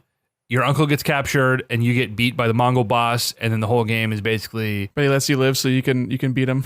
Right, yeah. Later. Right. So you find your uncle, and then you find a bunch of the last few living samurai to put a team together to fight the Mongols and drive them out of your island. Does your uncle die? Not so far. minor spoilers, I guess. I'm in Act 2, and I saved him, and now we're just going to find more samurai. Go ahead. I'm going to go ahead and guess that your uncle dies. I assumed... And every time you do an assassin, like, ninja thing, you're like, oh, I feel so bad. My uncle would have been very disappointed in me. Well, that does happen. Is you have these flashbacks to him training Jin, and he has those moments when you first learn in the game how to fucking murk someone. He's like, this is not an honorable way to kill. But then you save your uncle. I don't know. Hopefully he doesn't die. He seems like a good guy. But so yeah, the story is whatever. But it's pretty basic. It's a pretty basic, like, yeah, collect the things, level up your skill tree. The combat's cool. I really actually like the system they have for you have different stances that are effective against different weapon types. So you kind of have this rock, paper, scissors thing where this stance is effective against, lancers, and this is, or spears rather. And this is effective against swords and bows, etc., etc. Just like Fire Emblem taught us. Yeah, right? That's why I said lancers. No, not lancers. Spearmen. different game. Sword beat axe. Right. So that's cool, because it's enough diversity to make you think about how you're approaching, and then you're trying to, on the fly, switch your stance to link different combos to, like, because you're always fighting hordes of people. Like, it's always a whole group, and you're just being bombarded by fucking, arrows and whatever. But yeah, the combat's fine. The lack of lock-on, like, doesn't bother me. At first, it was a little disorienting, but once you kind of get into the encounters, you're always kind of surrounded. So if you were locked on, it would be kind of a detriment. So now you're able to keep a wider, like, field of view and sort of roll around someone. And the game sort of kind of keeps you where you want to be, but then you don't have the frustrating thing of, like, all right, I want to attack this guy behind me, but I'm still locked onto this guy, and your camera doesn't move with you. So it kind of fixes some of the problems, and it creates its own set of problems. So it's really just, I think, a different way of doing it, and it's fine. It's whatever. Yeah, that sounds like combat that I would not be interested in. No. Because I am really, I get very frustrated with games that auto-target or, like, have magnet hands, like the Batman combat. Like, I really hate that. Yeah. It bugs the shit out of me. It just turns into a match fest. It gets old really quick because you are doing the same thing. It's okay, talk to this person. And let me tell you, the cutscenes are so frustrating. Like, in Horizon, I think the weakest part about that game were the cutscenes. Like, the facial capture was fine. I mean, like, the real, like, mainline cutscenes, or like the autofill, side quest cutscenes that they didn't have the budget to animate everyone perfectly. Well, both, but yeah, because almost everything in Ghost of Tsushima, like 90% of it is the fucking autofill. But it's not just like, all right, we're gonna cut between close-ups or medium shots of your characters as they talk, which is, like, fine. It's like, all right, we're cutting out to a wide shot, and we're gonna do a slow pan, and then okay, we're gonna cut to a slightly less wide shot from a different angle, and we're gonna do a slight, push in. It's PS2, dude. The samurai movie aesthetic, kind of taken too far, maybe. No, I don't think that's what it is. I don't think it's that at all. It literally is like old ass games when you start talking to somebody. It's not a cutscene, but you're in a conversation, and it's just a random series of cuts with a slow zoom, and it just randomly changes through the conversation. And it, like, if you just stopped and didn't play, like, you left, when you had had to answer a question or something, and if you just left it, it would just loop for hours, cutting between random wide shots. I'm just like, this is horrible. This is such an old way. Like, this is why I said it feels like a PS2 game. This is it's just bad. It's just it's. I'm like, no, I want to see the characters' faces. What are they saying? I want to be in this moment with them, not doing this weird Grand Theft Auto in 2003 kind of thing. Like, it's disconcerting. Yeah, I don't know if I'm gonna finish it. It's like, after a while, you're running really slowly through this world, and you're just going from camp to camp and doing the same thing, and the story is not compelling enough to get me from character to character. But to be fair, listen, if God of War's story and characters weren't enough to keep me engaged, map to map, this certainly is not. Yeah, I can't imagine you going back to play this if you didn't beat it in the first week that you got it. Yeah, and so, well, because other games have come along, so that was, obviously not a very comprehensive review of the game, but if you want a proper review, go watch somebody else. Let me tell you what I've been addicted to, Nick, this last week is Tony Hawk. And I'm happy to report that it is not just the nostalgia. Have you been churning it up? Have you been bringing the noise? Oh, baby. Listen, man. This is a perfect remake. Perfect. It's perfect. It's a 10 out of 10. They not only took The nostalgia, it's got all the same soundtrack as the first two games. You know, it plays, it's that same speed, arcadey sort of feel. It's not Skate, you know, which fuck Skate. Ain't no one want to play Skate in 2020. We're trying to have fun and enjoy ourselves again. All right, we're not trying to simulate a fucking, you know, how a real skateboard feels. I want to press X and ollie 7 feet into the air. Yes. So I can do 3 kick flips and then grind for 80 yards. I want sparks to fly off of my fucking board when I grind a curb. I want to do a 1080 fucking spin in the air into a double kickflip. All right, I want to eat shit and put myself into a coma and then just glitch back up instantly. I don't want to fucking play Skate. I want to play Tony fucking Hawk. I want to jump over the half pipe in warehouse, go through the box, do my combo, land on the rail, land on the lip of the quarter pipe that runs around the entire edge, do a wall manual, land on the rail, jump the taxi cab. I want to do all those things. I want literal aliens to be being dissected in a fucking laboratory. Area 51, dude. Behind the half pipe. I want to ride around the bull ring just squishing every turd in my path without slowing down. So many turds. Yeah, and the sound they make. Oh, very nostalgic. They took a lot of gameplay elements from later Tony Hawk games. You know, obviously the manual, the revert. Manual was added in 2. Oh, yeah, that was 2, I guess. And the revert was 3. I think the wall ride was also in 2, but yeah, revert was 3. Things like hip transfers. Wall planting was 3. Yeah.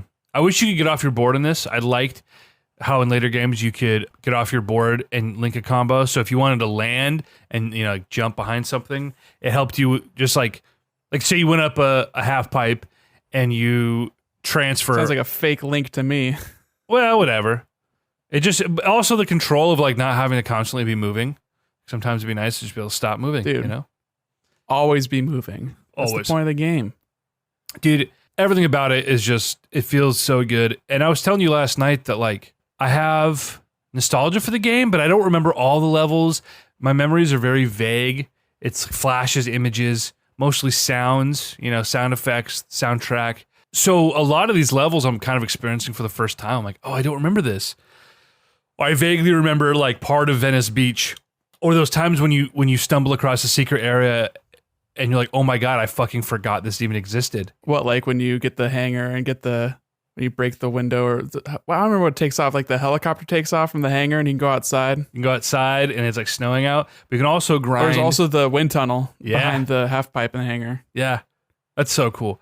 So like these old Tony Hawk games, the arcadey nature, 2-minute runs, get the collectibles, do certain tricks, you know, string combos together to get the high scores, but also the level exploration. These it's not just a bunch of fucking half pipes thrown in, you know, haphazardly. It's like so flawlessly designed worlds with all these secret areas. Yeah, get your lines to set up. You try to get your combos and you're stringing together all these sick gaps and rails and stuff.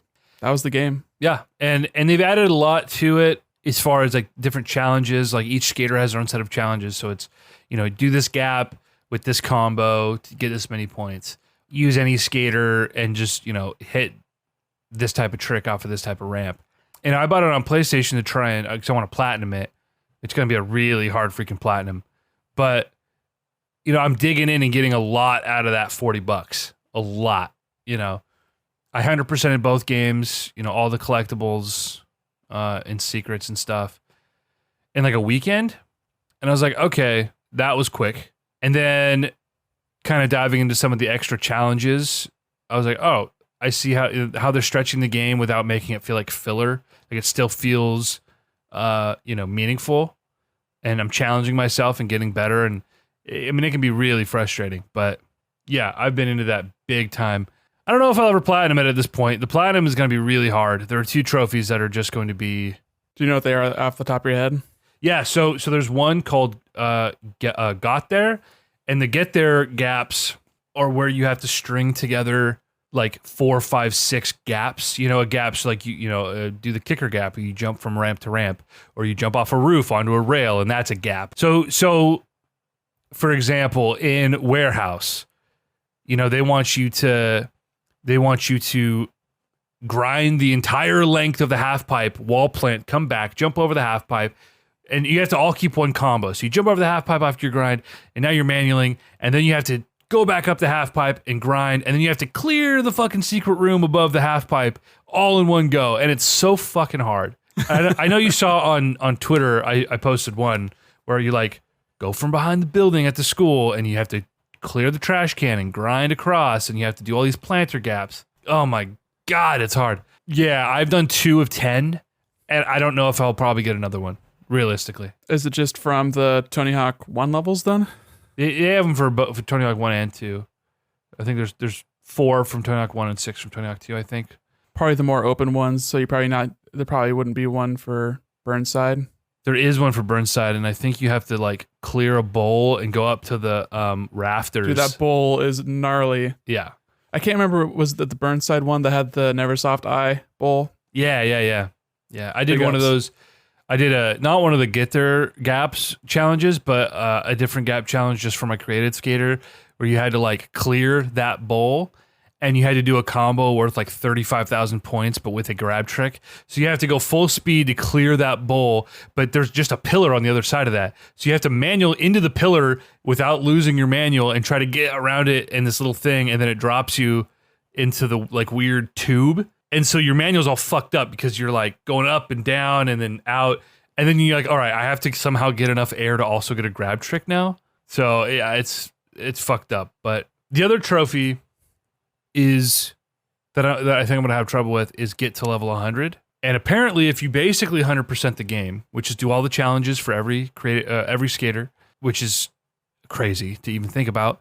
But there are other things like I was hearing that once you clear a challenge with one skater, it automatically counts it for all the other ones. You just have to redeem it. There are some like level specific challenges, but every skater has their own set of challenges.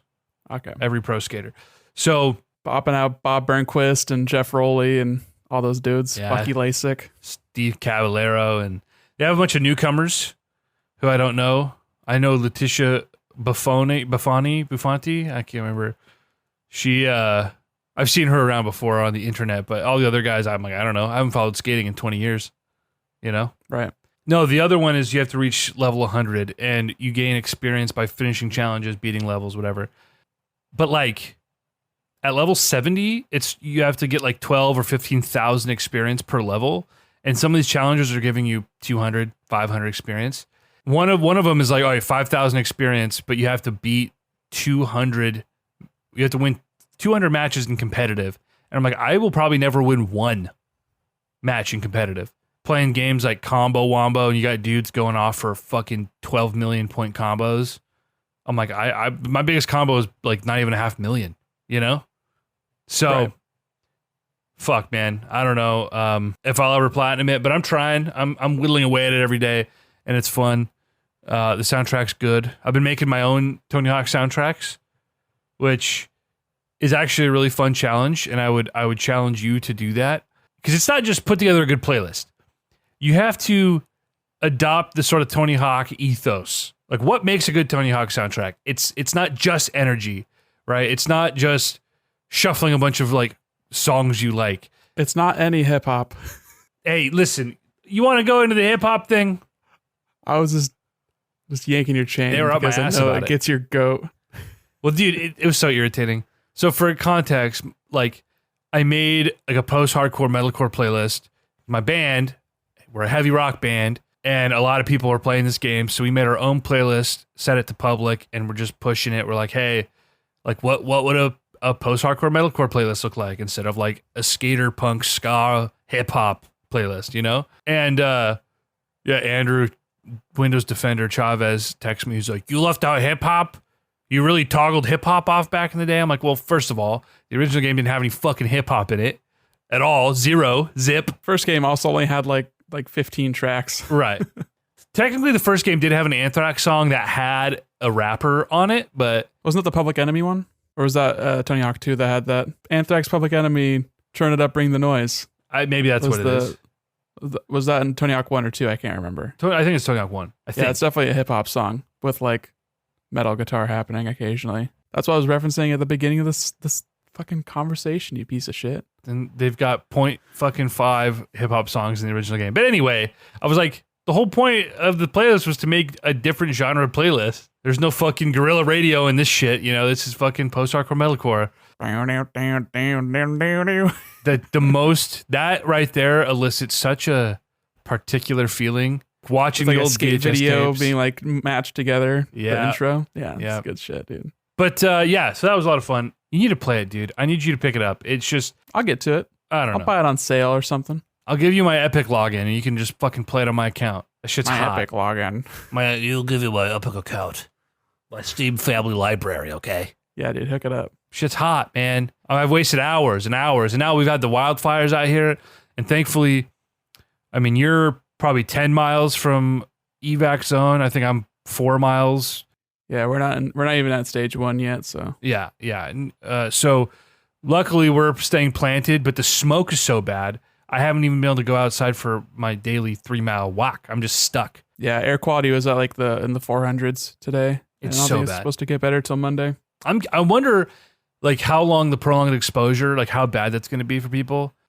People are still having health problems after 9/11, and I'm like, that was like a few days of 0.9% asbestos particles, and people are having like lifelong problems. I'm like, what's this going to be like? Depends on how many asbestos trees burned down. Well, dude, I think like 6 towns have been wiped off the map in the last week in Oregon.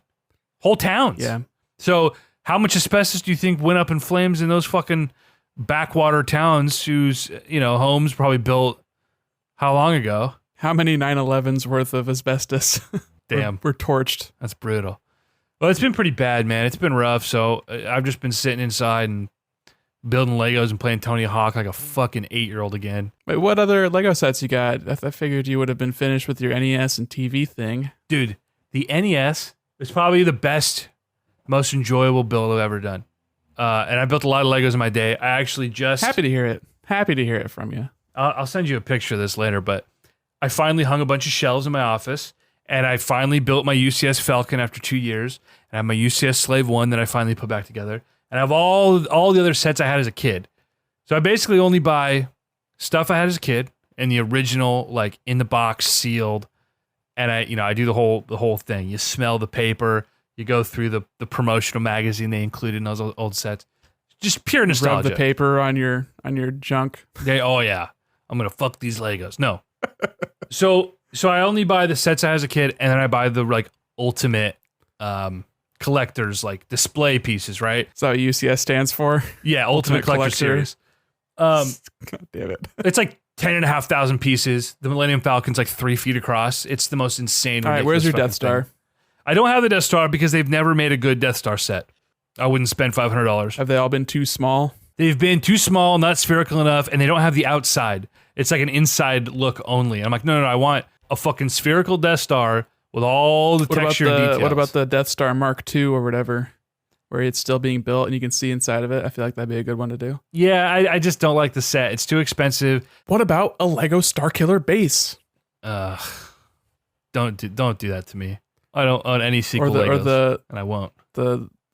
Just a fleet of one of the Star Destroyers that Palpatine had Death Star rays on inexplicably. Dude, I would buy a to scale Metal Gear contraption for Palpatine. Oh yeah, the cool arm, The fucking boom arm. like Portal 2. Yeah, bring him to me. Yeah, that's some scary shit, bro. But anyway, the Lego NES set, dude, was so fucking cool. Like you see the videos and you're like, oh, you pop the back off and you have World 1, 2 on the back with the pipes, and oh, that's cute. And then you turn the wheel and Mario runs across World 1, 1. Oh, the gap. Oh, that's fun. But then when I was building it, every like 5th or 6th of the way through, I would say, there was a moment where you have that eureka moment. You snap that piece together and you're like, oh, I see how that works now. Like the engineering in the set is so fucking cool. So I constantly have these moments where I'm like, that is fucking clever. That is very cool. Whereas like the UCS Falcon, like I said, like fucking 10,000 some pieces. I did not enjoy any part of that until after 2 years it ended up on my shelf. It was not a fun build. It was really hard to get through. It was very tedious. But yeah, shout out, dude. I want a Lego SNES. I want the N64. Give me all the consoles, bro. Give me a Lego Game Boy. That's the thing is, I've noticed throughout the years that Nintendo has this weird boner for the NES and with OG Mario. and it's the worst Nintendo home console and the worst Mario visually. Yep. But they show no love for any other Mario besides that one, and it sucks. Like, you're not going to get a Super Nintendo. You're not going to get a Mario World Lego like thing. It's just going to be a shitty Mario, gross yellow Mario, and the bad gray like box. Looks like a weird fucking VHS rewinder from the mid 80s. At least for the 35th anniversary, like, they're actually re-releasing games, and they're not nickel and diming us on the fucking eShop for $35 a piece. They're putting out a real compilation, which, and let's dive into this. I know people are pissed because Nintendo fans are a bunch of fucking piss babies, but dude, I'm all in on Super Mario fucking 3D All-Stars.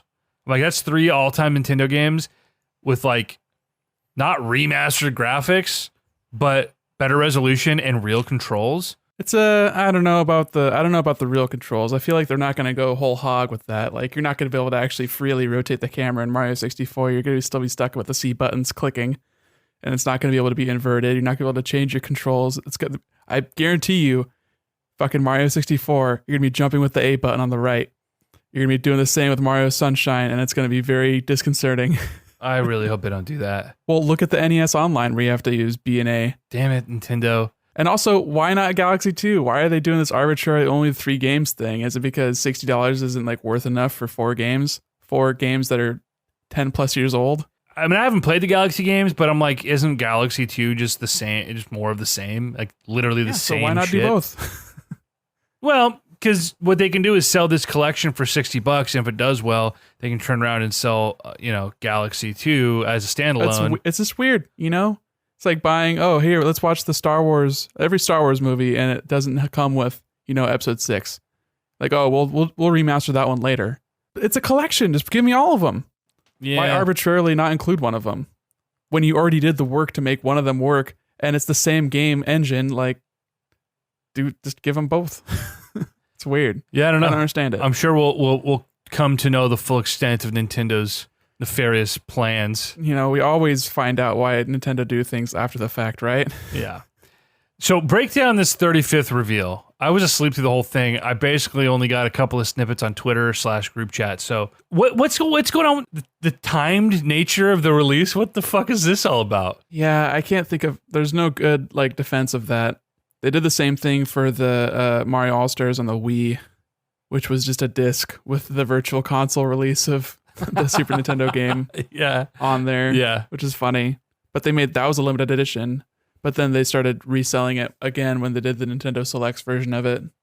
But I don't understand. I mean, it's at least they told us beforehand, but that also makes it worse because people are like speculating that it's going to be a low print run, but there's no, scalpers. Like, it's already sold out on Amazon, I think, depending on your region.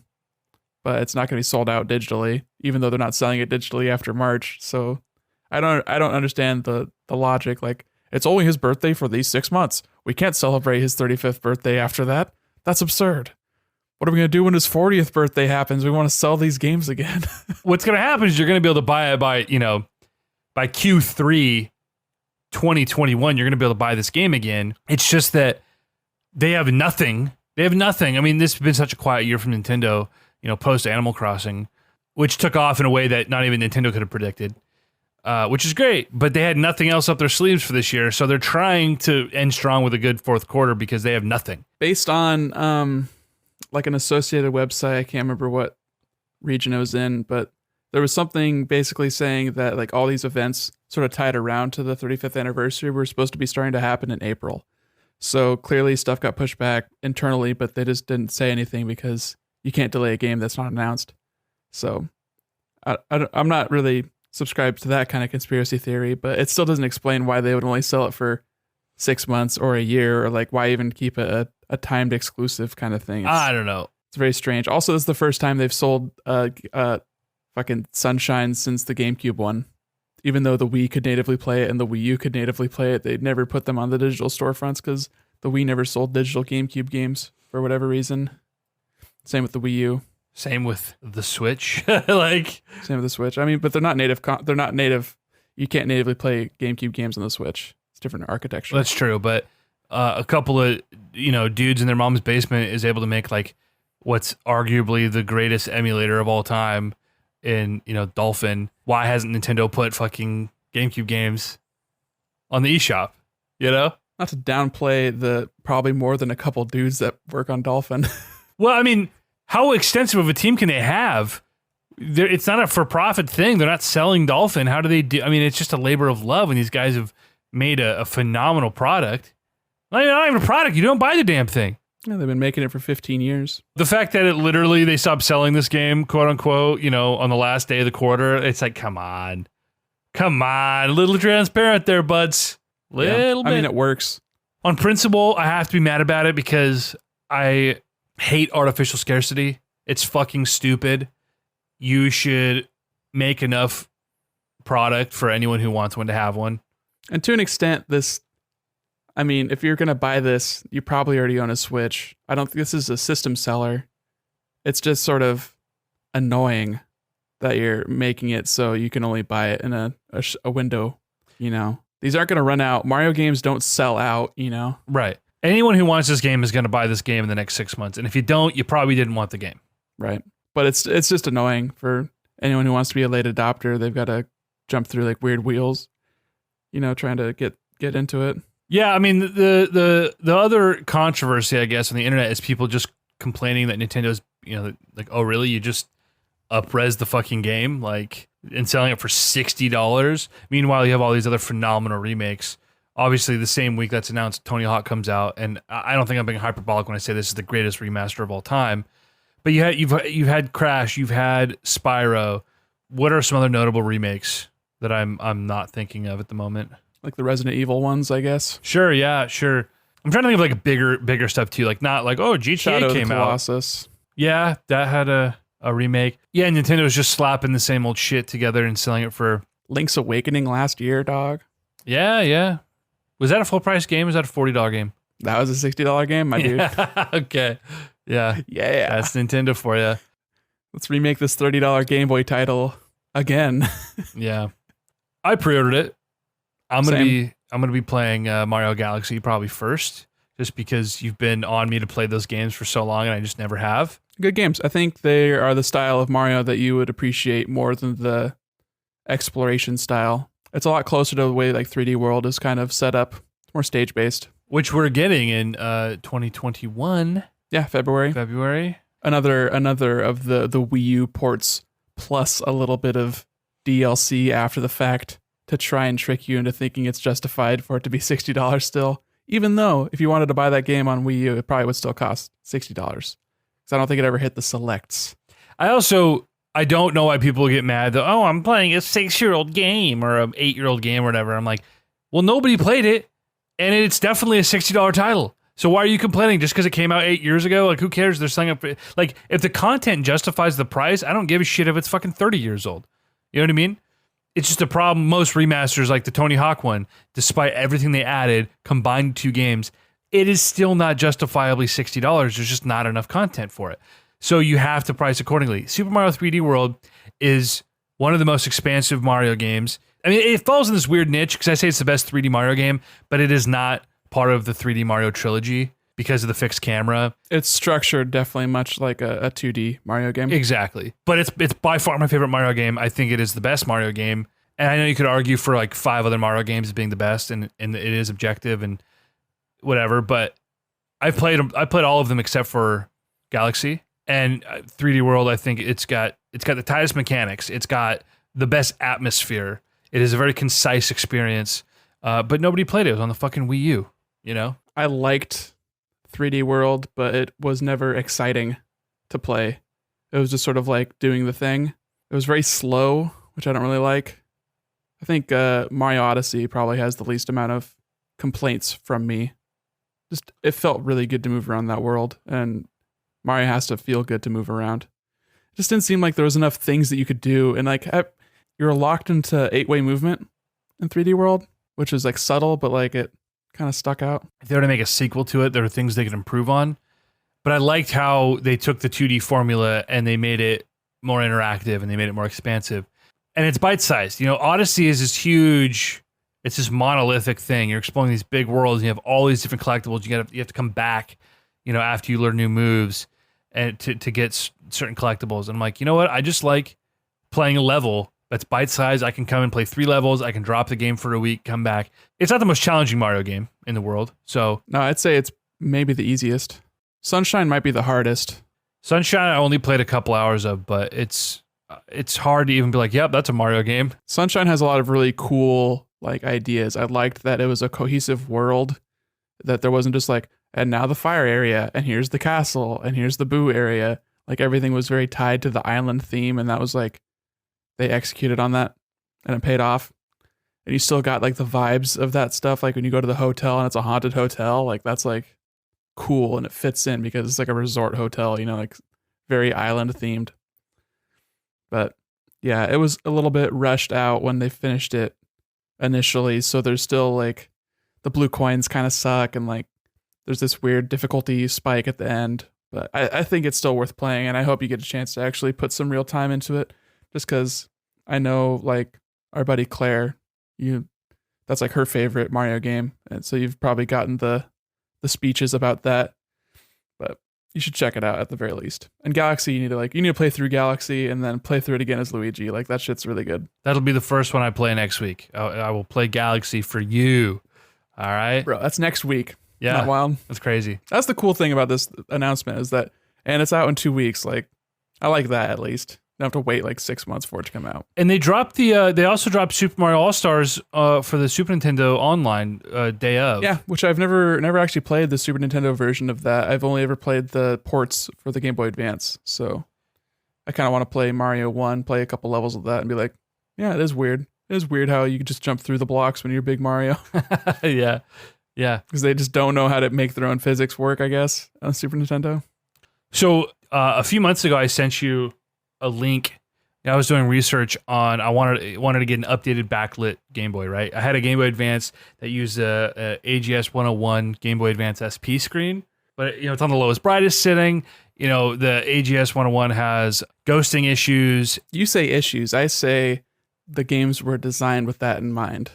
Well, they weren't, though, because the original screens didn't have ghosting. So maybe some later games were. They had more ghosting on the OG screens. On the SP or the original Game Boy Advance? Original Game Boy Advance. I don't know, dude. The SP was a whole different beast. I think the original SP had the same screen, but it was just front lit, and it wasn't until the 101 that actually had backlit screens. So the Game Boy Advance had less ghosting than the original Game Boy, but it still had it would have like the residual sort of pixels, but developers would use that. They would do the checkerboarding with water effects, so they wouldn't have to use any alpha. So then they would just flicker it back and forth. They did that a lot more on the Game Boy, but I think they did that a little bit on the Game Boy Advance too, depending on who was making the game. I think some more advanced games, like some of the Castlevania games in the GBA, took advantage of that. My main issue with like later games in the Game Boy Advance is that developers would like wash out the colors because they were developing them for the most commonly sold SKU, which was the OG Game Boy Advance, no backlight. So they would make it like super light. So when you play on an emulator, if you play on a 101, then it looks like this bright, nasty image is just like shooting right into your eyeballs. So there's actually like mods and hacks of games that you can get that fix the color palette, which is kind of interesting. Well, in my research, I'm trying to figure out you've got Ben Van who does a lot of great mods. You get new TN panels. Funny Playing, this company called Funny Playing does really, really good backlight kits for both the GB C and the GBA. And the Game Boy Color, for years and years, that was kind of the thing. The modding community was, we'll never get a backlit Game Boy screen. The cost of development would be way too high. There's just not a reliable way to do it. Well, some fucking madman did it and made them super cheap, and they're super high quality. Where there's like more than 100 people who want a thing, there is a Chinese warehouse that just makes them for dollars. Well, that's the thing, is I'm sure they're sourcing a lot of the stuff from China, but it's not a Chinese company. It's not like AliExpress. Give it a month. Those screens are really bad. But so the Funny Playing screens are gorgeous IPS panels. Better brightness, better response time. It's got like 10 levels of brightness. So anyway, I'm doing my research, and I sent you this guy who does custom machined metal, like anodized shells for the Game Boys, original Game Boy Color, and the GBA. And they look just really, and he does like metal buttons as well. And they look really fucking cool. Like the amount of work it takes to like engineer that and get it right down to the, the fucking millimeter, the amount of, experimenting, and it fascinated me. So I ordered 2 of them. I ordered a Game Boy Color and a Game Boy Advance. I will say the metal buttons, Some people won't have a problem I with wouldn't them. want metal buttons. The metal buttons actually felt good. They were just a little too tight for me, Mm-hmm. and not like clicky tight like the original DS or something. Like they needed to be a slightly smaller, I guess. Speaking really quick to like clicky buttons, though, my ideal Game Boy mod would be just give me the Game Boy Advance, but with instead of the rubber pads, I want the clicky buttons from the SP Yeah, on a Game Boy Advance. the SP. Oh, So like the original DS had the clicky buttons too. And Mhm. that shit was super hot fire. It's the worst thing about the DS Lite is they got rid of those nice buttons. yeah, the They mushy gave you buttons. the sharp D-pad from the Wii, which I also hate. I don't like the D-pad on the Wii or the D-pad on the DS Lite. Give me that DS OG fat boy clicky button time. It's my favorite DS. Well, I mean, nostalgia and the buttons, but like the screen sucked and the design was just so gross. It was so big. Visually, the DS Lite is much more appealing, but it does not feel as good in the hand. I don't like the little ridges that are on the front of the face. I don't understand why that was how did they ever let that get through? And then I don't like the buttons being squishy buttons either. So anyway, I bought these. I just wasn't patient. We have the analog pocket. I just wasn't patient enough. I was like, I don't want to wait a year. I have games I want to play now. I want to play Pokemon again. It's summer, you know. I just want to. I had ordered the flashcards, and I said I just want to play some of these games the right way, you know. So anyway, the Game Boy Advance came. It feels really good. I'm still waiting on the Game Boy Color, but the analog pocket's coming. You pre-ordered 2 of them, correct? Yes, one of each color and a dock for myself. Did you have to pay for those up front? I'm assuming that you know. I believe so. Oh, really? I believe I did. I'd have to check my bank account, but I'm pretty sure You should they check. take your money up Because front. if I owe you money, then I owe you money. I thought they wouldn't charge you till they actually ship next year. Pretty sure I'll have to check. Yeah, but I'm check and pretty let me know. sure. I'm very sad at the lack of dock situation. I got to say, I'm heartbroken over that. I'm sorry. I mean, if you had gotten up and ordered it yourself, then That's you true. would have gotten what you wanted. But instead, I didn't know what you wanted, so I just didn't want to spend the extra $100. So I just got you the handheld console. I'm That's sorry. fair. Hopefully, I'm able to get a dock at some point. But knowing how analog Yeah, works, they're supposed to reopen pre-orders, but they would probably be a second shipment if I had to guess, and you probably wouldn't get the dock until yeah, summer. I'll fucking The eBay earliest, it. I'll if I do had it. to God guess. damn it. Don't eBay a dock, bro. Well, it's one. I understand production issues, especially in a new post-COVID world. If that's the problem, but like, come on. I mean, all their products. And I feel like an idiot for not buying an analog Super NT months ago when they were available, because they sell for so much now, and that would have been a really nice thing to have. Is their series of consoles, but They've gotten progressively more sought after, I guess. Like the original run of the analog NT was too expensive to be highly sought after until like now, because they were selling like from themselves for like $500 or $600. yeah, I want to say. yeah, Then they did the Super NT, which I think was $300, which was more affordable. Then they did the NT Mini, which I think was $250 or $300. But both of those sold out because they're actually, you know, a fairly acceptable price range. And then the Analog Pocket sold out within 8 minutes, I think. just It ridiculous. was very quick. I'm shocked you even Yeah. got one, dude. To be honest.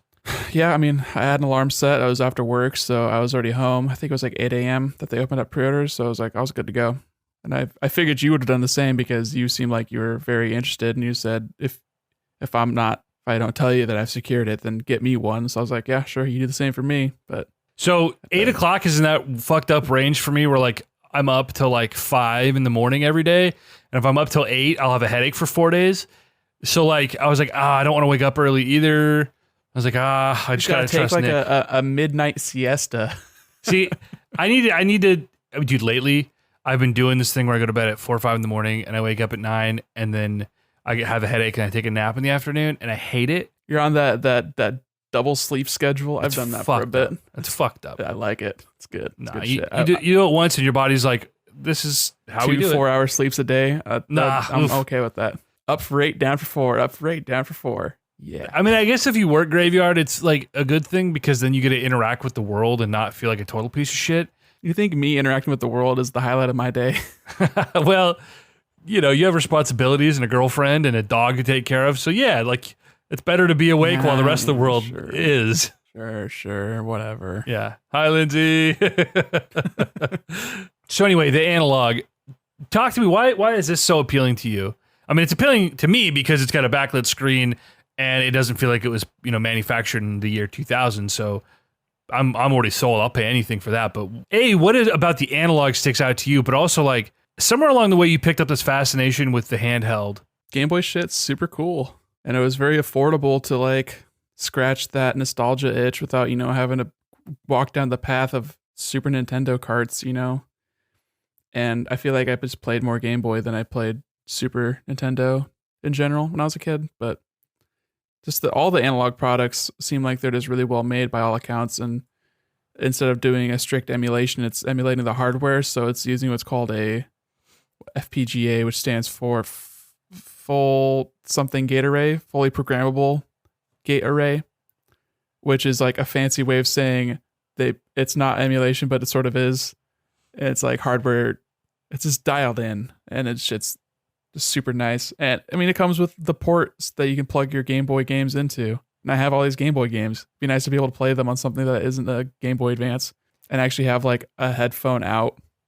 I want to play with headphones, or hook it up to my TV, or hook it up to my capture card so I can stream from real hardware my real games. Is that a promise, Nicholas? So you can stream on twitch.tv/Press Till Death? I mean, yeah, sure. Yeah, hold you to it, bucko. What better way to celebrate me getting my new toy than cracking that sucker open on a stream and plugging her in and playing around for a little bit, Yeah. Play some Donkey Kong Land or some shit. So earlier, oh God, this must have been a year ago. This must have been last spring-ish.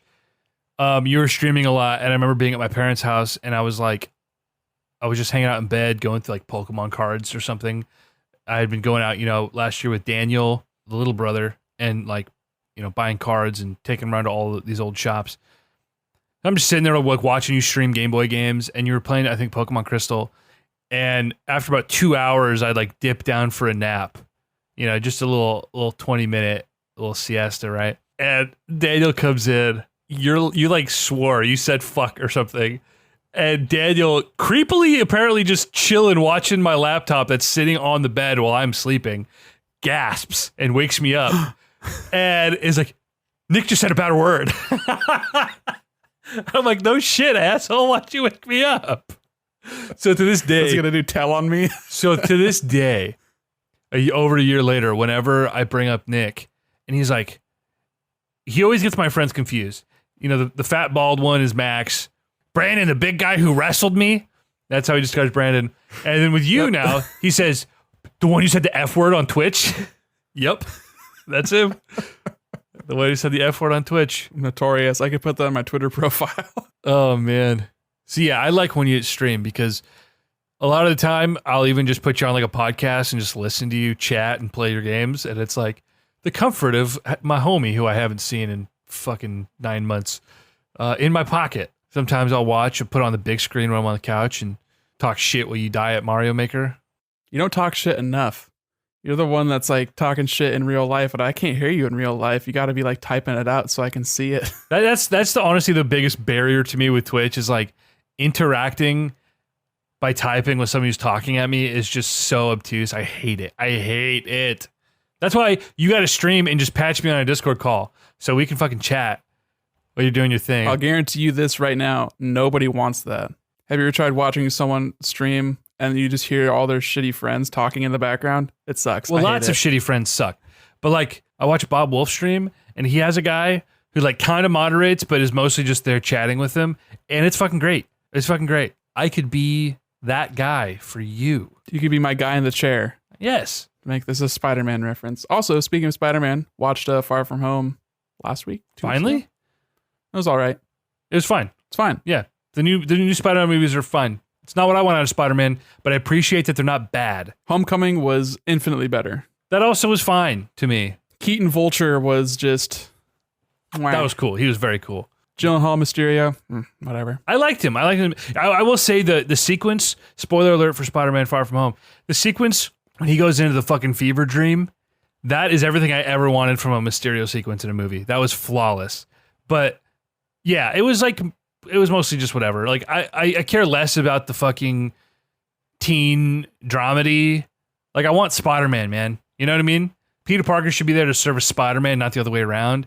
And I feel like they've and some people might disagree with me, but I feel like they put way too much into this. Like, I don't care about, like, I want Spider-Man to be Spider-Man, and him in the fucking black suit swinging around Europe is like not Spider-Man to me, you know? Yeah, I mean, it's still better than any of the Raimi movies, and infinitely better than the Andrew Garfield ones. See, the Raimi movies, the first two Raimi movies don't necessarily hold up as well, but they also have this Raimi camp that is so perfect for a character like Spider-Man.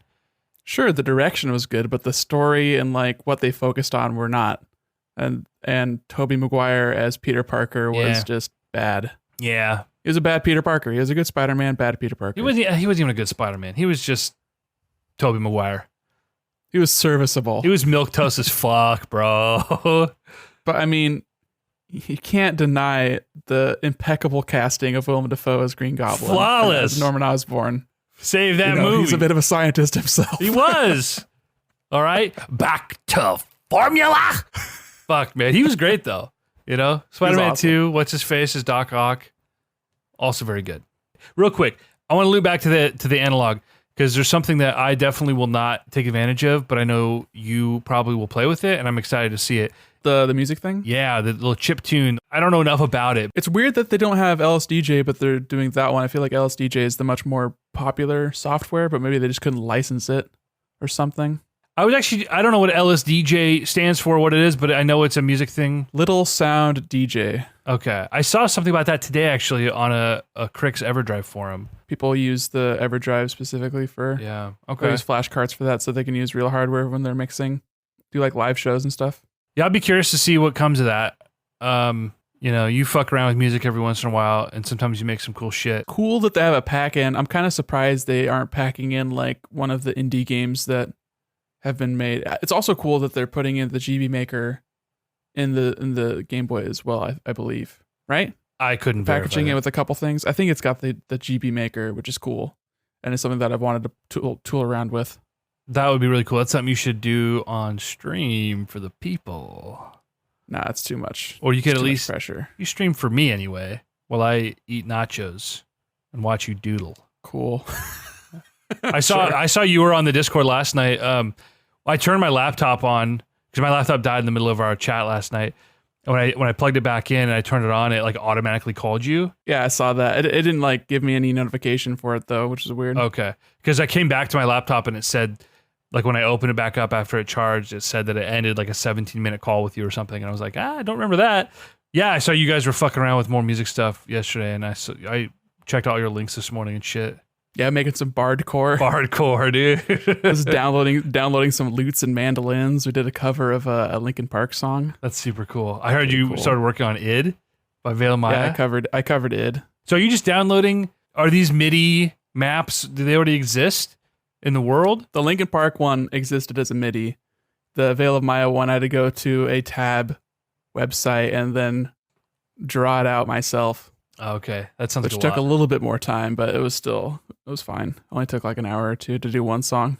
Well, you made the intro for our podcast, which is a very cool little thing. And I always wondered what it would sound like if we did like a real live band cover of the intro, which I could do that. that'd be. It would still be like programmed a little bit, but it would sound okay. I have a really high quality sample pack now for drums, so I could do drums. Yeah, didn't you get the Sturgis pack or the Putney pack or something? I got the Bo Burchell from Seosin. He's a producer now. I got his Pro Sound pack, whatever. So that's cool. But anyway, Well, I'll have your people call my people, and we'll figure that out. set off something the up. air. We'll set something up. So a few more things here. A lot of big things have happened, and I know we're kind of like over an hour into this podcast already, but we can blow through some of this. I'm gonna let you take your pick here. This is fucking topic roulette for you, bro. We got Xbox League, we got PlayStation ? We got Epic Apple Store drama, and we have Xbox again, but this time the Halo drama that we missed from like 2 months ago. What do you want to talk about? I am leaning towards Epic and Apple, personally. Okay. Because it's the big mama drama that's rocking the streets. The airwaves are abuzz with Epic Games. People are talking. Lives are on the line. No, nothing's on the line. There's some serious precedent that could be set with this lawsuit True. and whatever the outcome is. I believe that as well. So break it down for the people, Nick. Okay, so this is all just, spitting from the back of my mind. But I want to say like a month ago or so, Epic just decided one day, hey, we're going to put this plan in motion. We're going to start sidestepping the Apple ecosystem on iPhone and giving players the option, hey, you can buy this $10 bundle of V-Bucks, which is like their currency that they sell, or you can buy it directly from us and spend $8 for the same amount of stuff.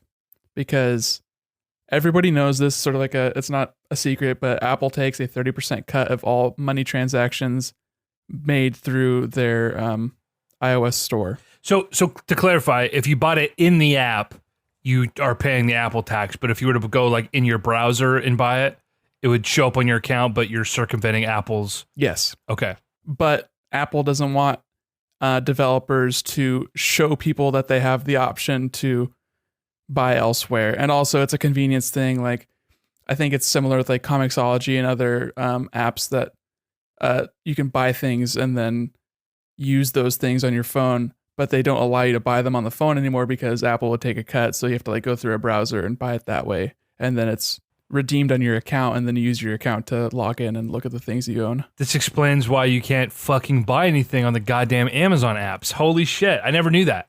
Yeah. Wow. Okay. But it's only the game things.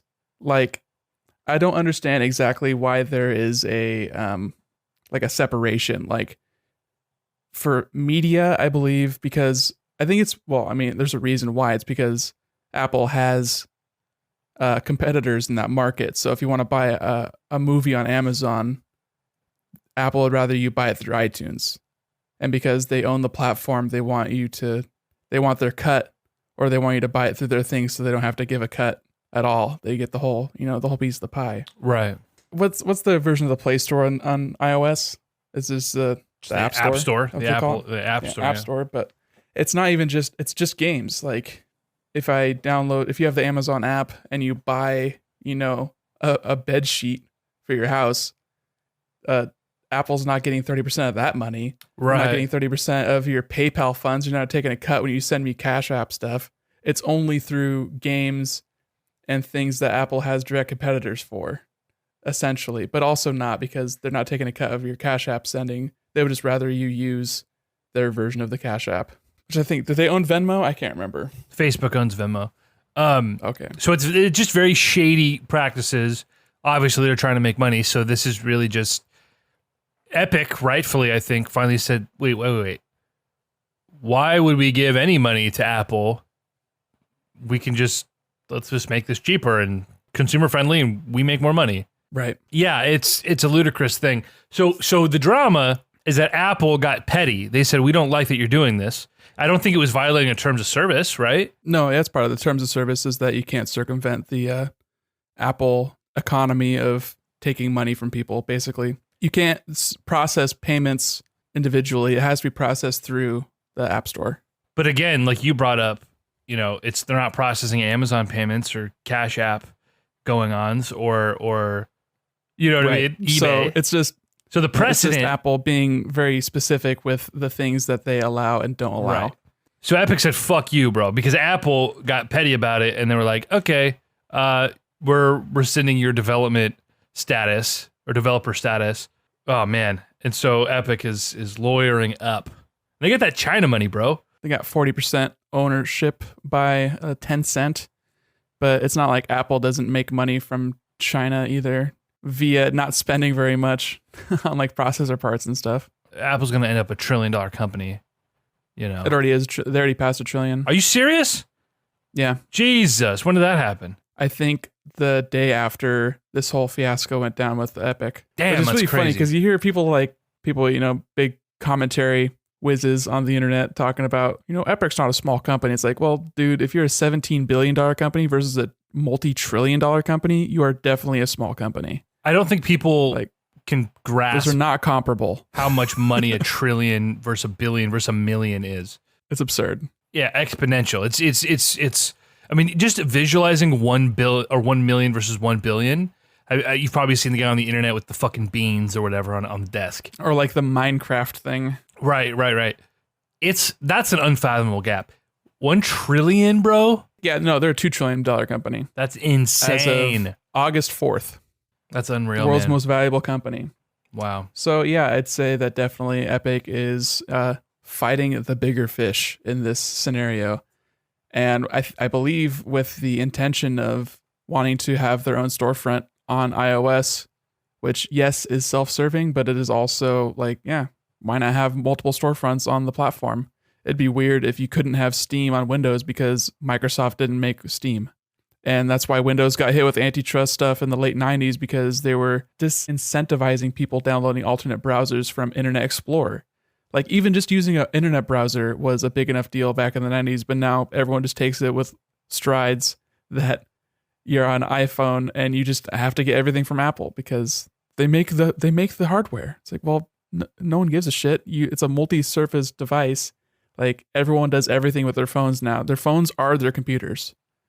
So I think it's a bit bizarre that anyone would want to defend Apple for being the ones who make the hardware and it being a false monopoly, because if you wanted to, you can get an Android, be like, yeah, sure, but that's not the same. There is something to be said for the way Apple does things, in the sense that like the level of quality, you know, is much higher than what you might find in other stores. What I'm confused about is, again, they allow these other apps, Amazon, and you can download the fucking Barnes & Noble app and buy shit. You know, it's like they already have all these individual storefronts, essentially. So Epic's trying to like, they want their game client on the, you know, it's like, that's a whole different realm, I think. So my initial thought was, oh, they're fighting to like, hey, you can't, like charging a cut of the game is one thing because that's the fee to sell on your platform, but taking a cut of the things that are sold within the game, that's not you. That's our money, just the way like Amazon or eBay or whatever. But the fact that they're fighting to like have their own, if I'm understanding correctly, like you brought up the like Steam, the software client. Am I misunderstanding like the extent that Apple or that Epic wants to take this lawsuit, or is it essentially just fighting to not be charged for in-game purchases? I think those are both the same thing, though. I don't think it's ever going to be a thing where Apple says, you know, we're not going to take a 30% cut from the App Store anymore. It would just be, you can launch from your own store if you want. And by all means, go do that. We won't promote it or whatever, and it won't be built into the phone, which is already kind of shitty. Like, because part of the lawsuit that Epic made was saying, for the Google side of things, because they have a lawsuit against Google, I think they have less of a chance of winning against Google because you can just download apps from wherever on Google. It's more like, you know, a real computer where you don't have to download everything from the Windows Store just because you have a Windows operating system. So with Google, like I can go and download an APK of whatever app I want, and I don't have to go through the Play Store, and I don't have to give Google money if I want to pay a developer for a product, you know? So I think that's the end goal for Apple, but part of the lawsuit against Google is that Epic said, hey, we made this deal with OnePlus, which is a developer or a manufacturer of smartphones, and they would have bundled our Epic Store or, you know, the Epic launcher onto their phones, but Google blocked it. They said that we cannot do that because we're not operating under the same rules as the other Play Store things. But it's like you allow, you know, these like shitty other, like, if you look at any Android phone, depending on where you buy it from, you know, Verizon has their own software that they want to have come preloaded, or it's like comes with this Madden thing because they want you to, or like an NFL app because they have these deals. It's like an advertising platform. It's like the same when you buy a TV. It comes with a bunch of like preloaded kind of smart apps if you have a smart TV. So they're saying that they lost out on money because of that. Like they had this deal in place, but Google blocked it because they're the platform holder and they decided unilaterally that wasn't allowed. And there is something to say about Google's sort of built-in things with Android where it's very sort of, I don't want to say like fear-mongery, but it's sort of like every time you download an APK, it's like, warning, this could be a virus. So they basically red lights start flashing in your phone. It's like, oh my God, what did I download? So, because obviously, you know, it's the same with like Windows alerts where you download something. It's like, are you sure you want to run a .exe? It's like, yes, motherfucker, I'm not, you know, a boomer trying to operate this computer, but like it's a safety thing, but also it's like it could be seen as being dissuasive and trying to promote the Play Store, which that is not, you know, the monopoly that iPhones have on their side of the fence. So I don't know, it's kind of interesting, and I think it kind of plays into just DRM in general and the DMCA and how awful that's been. and just backwards, and something that was decided in the late 90s to benefit the music and movie industries, but not the actual consumers of those products. And it's just kind of boiling up into this one sort of thing, to the point where Microsoft is like defending Epic in their suit against Apple, even though you could almost say, hey, Epic could make the same suit against Sony and Microsoft and Nintendo. Like, hey, why can't I sell my games on the Nintendo Switch? Why can't I sell my games on the Microsoft Xbox, on the Sony PlayStation 4? And why do I have to pay them the fees? Why do I have to give them 30% of every game I sell? So it's kind of interesting, and it's a lot to think about, and sort of where do you fall on it, and what do you think is the right thing to do? Because people are talking about like, oh, because they followed a TOS, they broke the TOS, so yeah, they can get yanked off the service. It's like, well, unjust laws are meant to be broken so that the new laws could be written, even if that's a corporate sort of terms of service. I mean, it's still like the law in which that you're operating in that field. Yeah. So it's kind of interesting. Well, yeah, Epic, you broke the rules, so you're suffering the consequences, but also, hey, Apple, guess what? You're getting fucking sued, and it's going to cost you probably hundreds of millions of dollars or more to fight this thing. Although that's no skin off of Apple's teeth. I mean, it's nothing off of their back. Yeah. I mean, yeah. Tim Cook, if you're listening, $2 trillion company. Yeah, if you want to make an investment in, I do a lot of things. I can do a lot of things, whatever you want to do. Mostly a donation. Have my people, your people, reach my people will give you some information, namely my routing number and bank account, and you can just send me 10, 12, $120 million, whatever you want.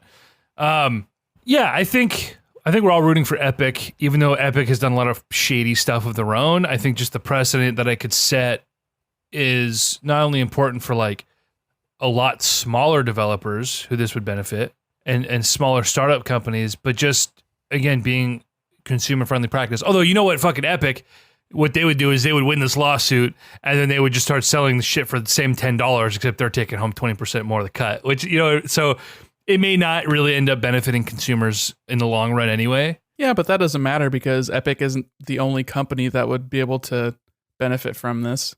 That's true. There's plenty of indie developers that it's not like the App Store is doing everyone a favor. They're not actually doing the best job servicing, content that people want or the apps that people want. Like, there could be, if there's room for competition, that would give Apple a great reason to improve their own services. Yeah, that's true. Anything else on that we skipped over? Just some people doing the funny, usual hand wringing of like, oh, Fortnite is making propaganda to have kids be rooting for them, and they're weaponizing their fan base by creating a hashtag. It's like, welcome to 2020, bro. Whatever. Yeah, I cry about that once you start crying about Joe Biden making fucking the QR codes for signs to put in your Animal Crossing village. Like, whatever. It's all just it's this social media at work.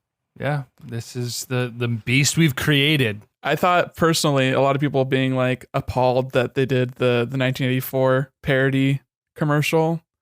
They're like, how would they, 1984 is such an important literary work. It's like, the original commercial was an advertisement played during the Super Bowl, the most consumer heavy thing in existence. What a fucking joke. Like, they don't even understand the concept of parody. It's the just really sanctity. Funny. The sanctity of my Orwell novel. Jesus. Goodness. Like, or maybe there's some irony to be found here. Maybe something a little prescient that we should possibly pay attention to, perhaps. Nah, they just want to justify their support of a $2 trillion company without seeming like a capitalist. Exactly. Let's chat about Microsoft for a little bit here. There are prices and release dates for next gen. So, God, I just have so many thoughts about this next gen and what's going to happen, how that's going to affect the games for the next generation. And we're finally seeing Sony and Microsoft. There's finally this divergence between the two, where they're not just doing the same thing and playing tic-tac-toe, you know what I mean, by generation. Sony is doubling down on the console model where we're going to make a console, we're going to make games for that console, and you're going to buy those things. Xbox has gone all in on, we don't care what you play it on or how you get it. Whether you buy the game, whether you buy the game on the store, whether you subscribe and you download the game, whether you're streaming the game to your phone, We don't care. We don't care if it's on your fucking laptop, or if it's on your fucking desktop, or whether it's on an Xbox One or it's on an Xbox Series S. We don't give a shit. Those are two very different philosophies. And I think there are pros and cons to both. But it's been interesting to see, despite, and maybe I'm overstating how important that divergence is for both companies, but it's been interesting to see this game of chicken between the two companies of not wanting to release too much information, as far as specs go. So we're not having this dick comparison between the two companies. We still don't have a PS5 price. We just got an Xbox price because the Xbox One S officially released, or Xbox Series S officially leaked, and with prices for both consoles. So Xbox in the middle of the night basically just tweeted at like midnight and confirmed, like, yep, while we're here, and it's true. Right. And so I gotta say, dude, the Xbox social media team killing it lately. Yeah, they've had to. I check in every once in a while, and yeah, they're doing some good stuff here. But break down for me, if you will, what these leaks were. Give us some prices, and then I'm gonna try and not go on a PlayStation Sony rant. I'm gonna try to keep it under control. So the Series S, which was the long rumored since early 2019, I believe, before Anaconda even had a name, before the series were named such. Series S was the smaller, more affordable, lower power, no disk drive version of the next gen from Xbox. So the Series S image of the console leaked, clearly taken. It was like screenshots from like a commercial kind of thing.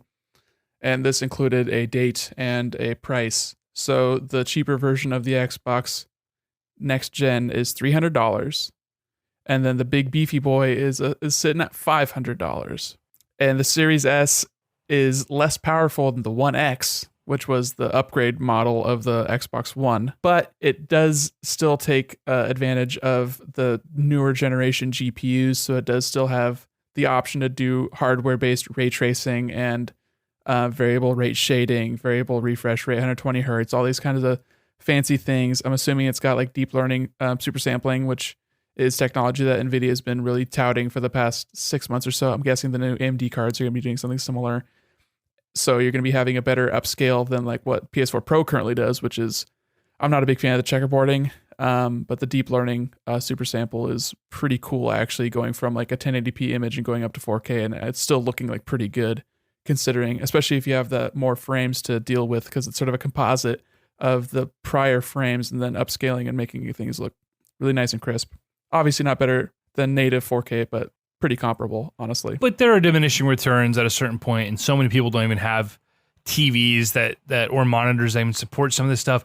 But we should note a couple things. One, the Xbox Series S does not have a disk drive. True. Yes. Similar to what PlayStation is doing. I think they really want to push that, though, because that means they're getting a lot more of the dollars from digital sales. Right. Like by not having the option to have a physical library, then you're only doing a digital library. So I'm sure Microsoft loves that. I wish they could have gotten this to $199 or $249. I just, 300 is just, it already exists. And they say, oh, it's next gen. But when you factor in things like, we're not going to be able to take as significant a leap as we even did from PlayStation 3 to PlayStation 4, which wasn't even that significant. It's been so incremental that to say, oh, next gen, it feels very flimsy. Being on the newer generation GPUs and having a much better CPU than what the baseline Xbox One and PS4 had at launch, I think makes it a lot more feasible for it to be playing, very good versions of new games. Sure, yeah, and that's true. But it definitely creates this disparity where like the Series X, what a fucking ridiculous naming conventions. Just ridiculous. But the Series X is very, very powerful. That is a beef daddy console. I seriously thought for a while that the PS5 and Series X were going to be a $600 device based on like the SSD technology alone. Like they must be making quite a few of these things to make it feasible for them to sell them for that cost. Do not be surprised if the PlayStation ends up being $599. It'd be ridiculous. I wouldn't be surprised. I mean, I already think that they're going to be trying to make a profit on the disc version, And I think they're going to be taking a loss on the discless version. Sure. The Xbox Series X is supposed to be native 4K 60. That's Yes. target for everything. And the Series S is supposed to be target 1440p 60. So the idea is not that you're going to have two versions of the game in the sense that the difference between a game on a PlayStation 4 and the Nintendo Switch, those are very different versions. There's a lot Right. that has to go into porting that it doesn't just include higher resolution textures. Yeah, because of the neutered CPU, GPU, and RAM and everything. Like the I/O, everything is very different in those kind of situations. Right.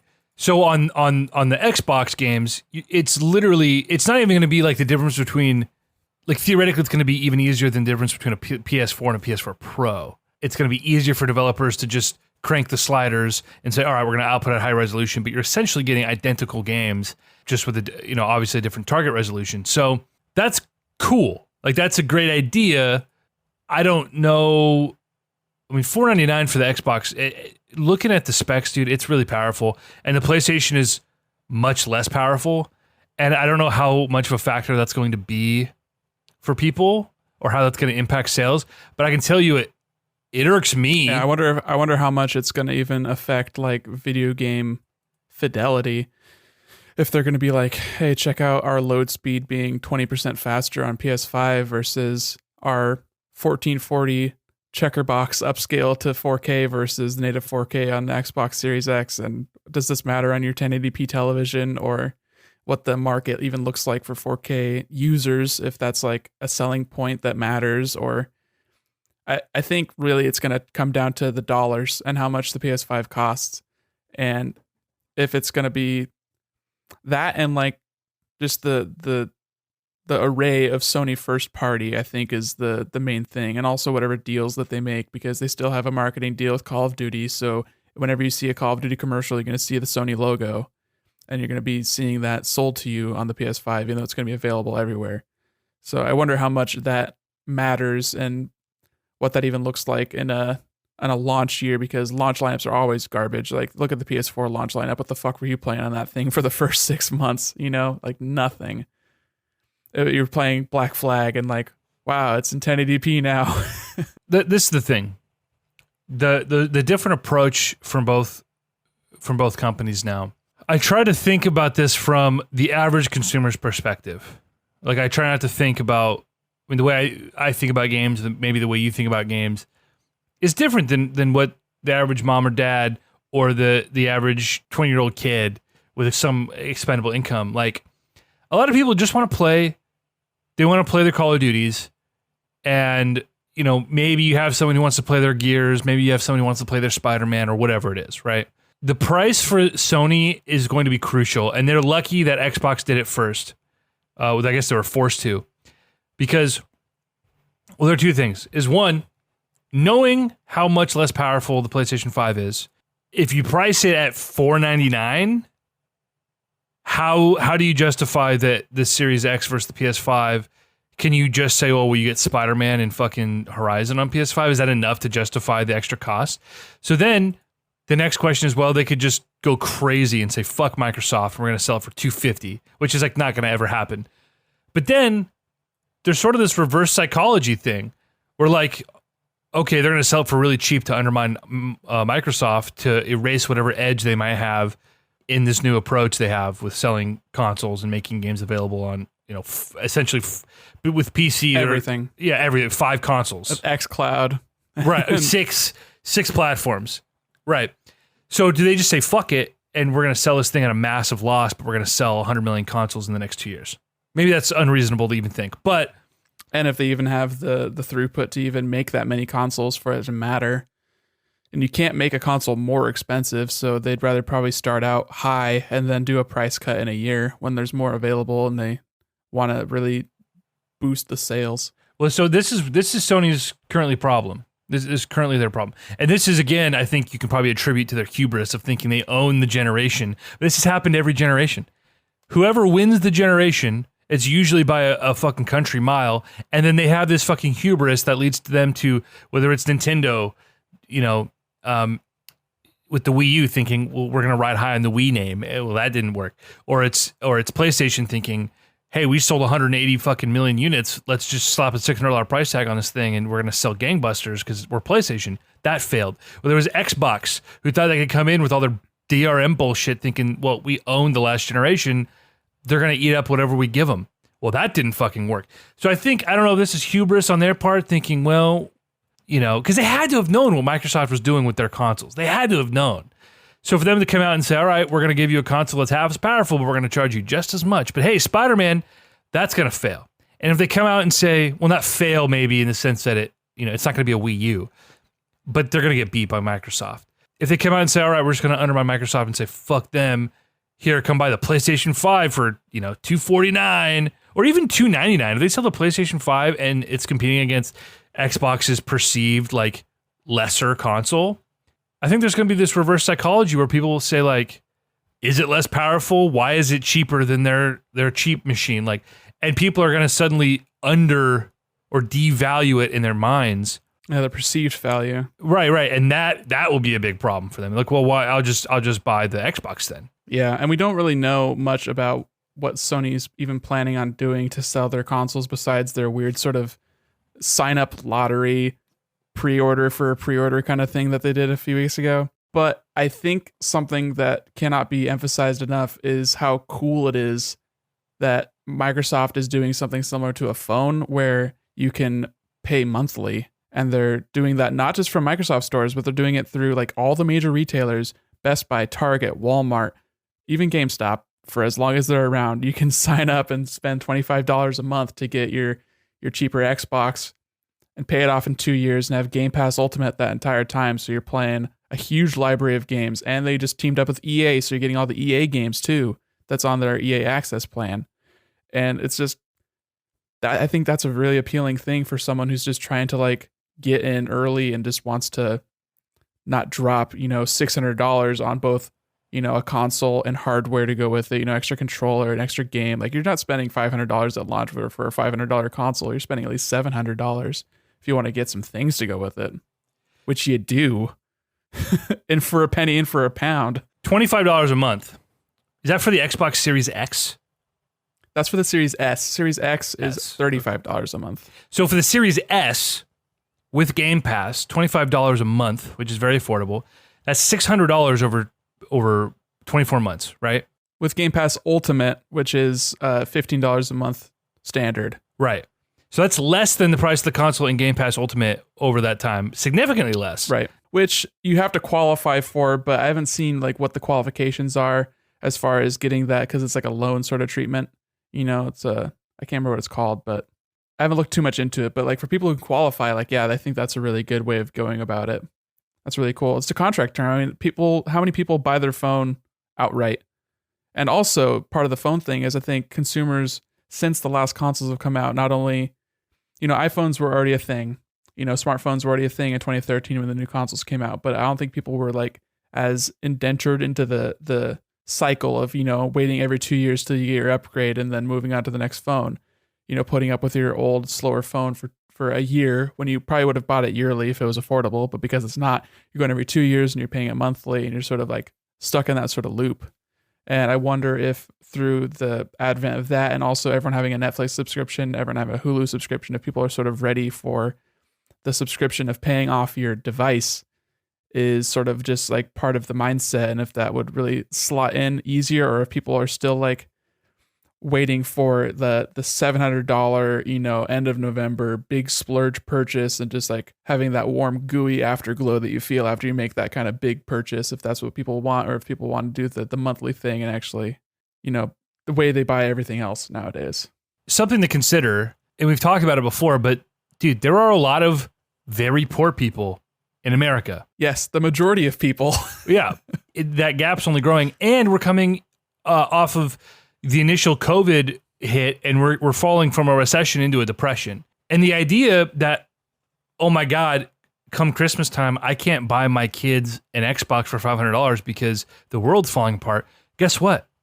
Saying I can scrap together $25 a month for the next 2 years to get this console for my kid that he's going to play for 5, 6, 7 years.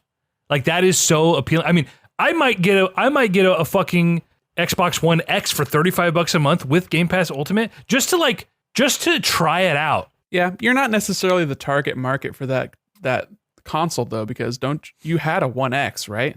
No, I just had an Xbox One, and then I got a One S for really, really cheap a couple years ago. Okay. Which I've both sold since. I sold both of those. I don't own an Right. Xbox anymore.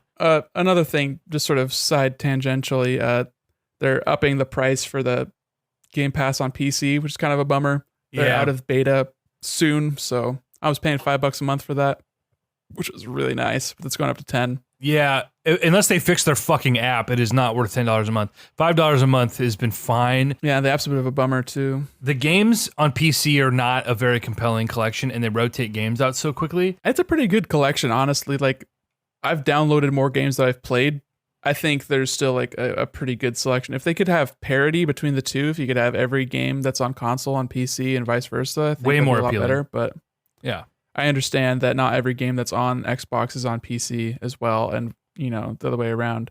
You're not exactly going to be playing RTSs on a console anytime soon. Xbox Game Pass on console is really cool. If you're a kid, if you're a high school kid, if you're even a poor college kid, Or if you're just someone who just wants to play a lot of games and experience a lot of games, I think they do a really good job selecting what titles to put on the service as well. It's not like PS Now where you're just getting a hodgepodge of like a bunch of crap you don't actually want to play. right? I mean, you play everything from The Witcher to Halo to Minecraft to Civ to Like, I don't think I've seen a single bad game on the service, honestly. Like, they're all like either not my type of game or interesting or really high quality titles. yeah. And now with the EA stuff, like you can go back and play fucking Battlefront 2 or whatever.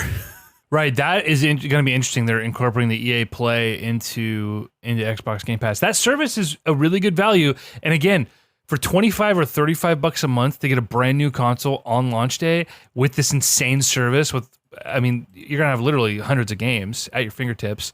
That is incredible value. And like I said, that's even going to incentivize me just to just to fuck with it. Like, oh yeah, I want a fucking new console on launch day. I'll fuck with it. I'll play a couple of games on Game Pass. I'll sell the thing and pay it off. And I've, had that experience for $0. Or maybe it ends up being like just over the course of the 2 years, it's like, this is adding so much value and just having Games Pass available to me for cheaper than I It would. just ingratiates itself into your life and you start to love the Xbox. Yeah, maybe I will. But also, I'm a real big proponent of playing my games. I want to play the best version of the games that I can. And so this is why I part of me is like, well, why would I have a PlayStation if I can play PlayStation exclusives on my computer with a fucking, 3090 graphics card? Like, why would I need that? Which is why I think there's something to be said for the old console model where it's like you incentivize people to buy your product and you get a unique experience with that product. And I'm a fan of that. But also, if you're Microsoft, I'm waiting to see like, all right, I have a really good computer, but I have a 1080 in my thing. Do I want to spend $35 a month on an Xbox One S for all my multiplats? That's going to outperform my PC potentially? Or do I want to spend $1,500 on a new graphics card I'll have to replace in 3 years? You don't have to spend $1,500 on a graphics card. I know we're not going to talk about it, but like even if you got the 3070, that thing's going to piss all over your 1080. Well, yeah, this is true. That thing's $500, which is still comparable to a $500 Xbox that you can just buy a la carte. And also, I play my PC games like a console anyway. It's hooked up to my 1080p television. I sit on my couch and I play with the controller. And the only reason I didn't play games on the Xbox, I had bought an Xbox thinking I'll play exclusives, but then they came to PC. And the only reason I didn't play multi-plat games on Xbox the way I do on PlayStation is because the PlayStation was more powerful. We might get into this generation and there might not be a noticeable difference in fidelity or performance. If Target is 4K 60 on these consoles. And you can have the most powerful console and still have that weird looking enemy from Halo Infinite, right? So Oh my it God. doesn't exactly matter if you have the most powerful console if developers aren't putting it to good use. Okay, let me just say, Nick. Halo is a franchise. It's very important to the history of video games. It is important to the history of shooters. It is important to the history and having shaped, competitive online multiplayer. It's important to the history of Microsoft being a video game company Right. instead of just being a Windows company. Right. The same way Pokemon was instrumental in handheld games, developed, how RPGs became popular in the West. Like, it's important. Just like Pokemon, Halo is not evolved at all. Halo is the same game. The difference being is, Pokemon still sells like gangbusters to children, Whereas with Halo, a lot of us see what we played 20 years ago and we say, this is not compelling anymore. Destiny is a better Halo game than Halo. You know what I mean? Call of Duty is a better Halo game than Halo. And so when they dropped this Halo Infinite fucking trailer, it looked horrible. It looked awful. This is next gen. You're trying to sell your next gen console, and this game, it looks like shit. And guess what? Halo, it plays like shit. It doesn't feel like a modern shooter. It's awful. The only reason Halo sells anymore is because of nostalgia. Every other fucking shooter, Titanfall, is better than Halo. Every other fucking shooter out there is better than Halo. It's just nostalgia. It's the name. You know what I mean? Just the way that God of War was a better Zelda game, but Zelda's going to keep selling because Nintendo. The difference with Halo being, if they're just going to rest on their laurels here, and thankfully the game got delayed because they heard the outcry of like, this game looks like shit. But like, I don't understand what compels people to want to even play the game. It's the worst shooter you can fucking buy mechanically. Like, it's just not fun to play. And like playing the Master Chief Collection, and I'm like, oh yeah, I remember this. Playing Halo Reach. Oh yeah, I remember this. Although to be fair, Reach feels the most like a modern shooter, and not so coincidentally was also the best Halo multiplayer they've ever had. But I don't understand the appeal of Halo. It has not gotten better. Dude, I've played all of them to some extent. They have not gotten better. They feel awful now.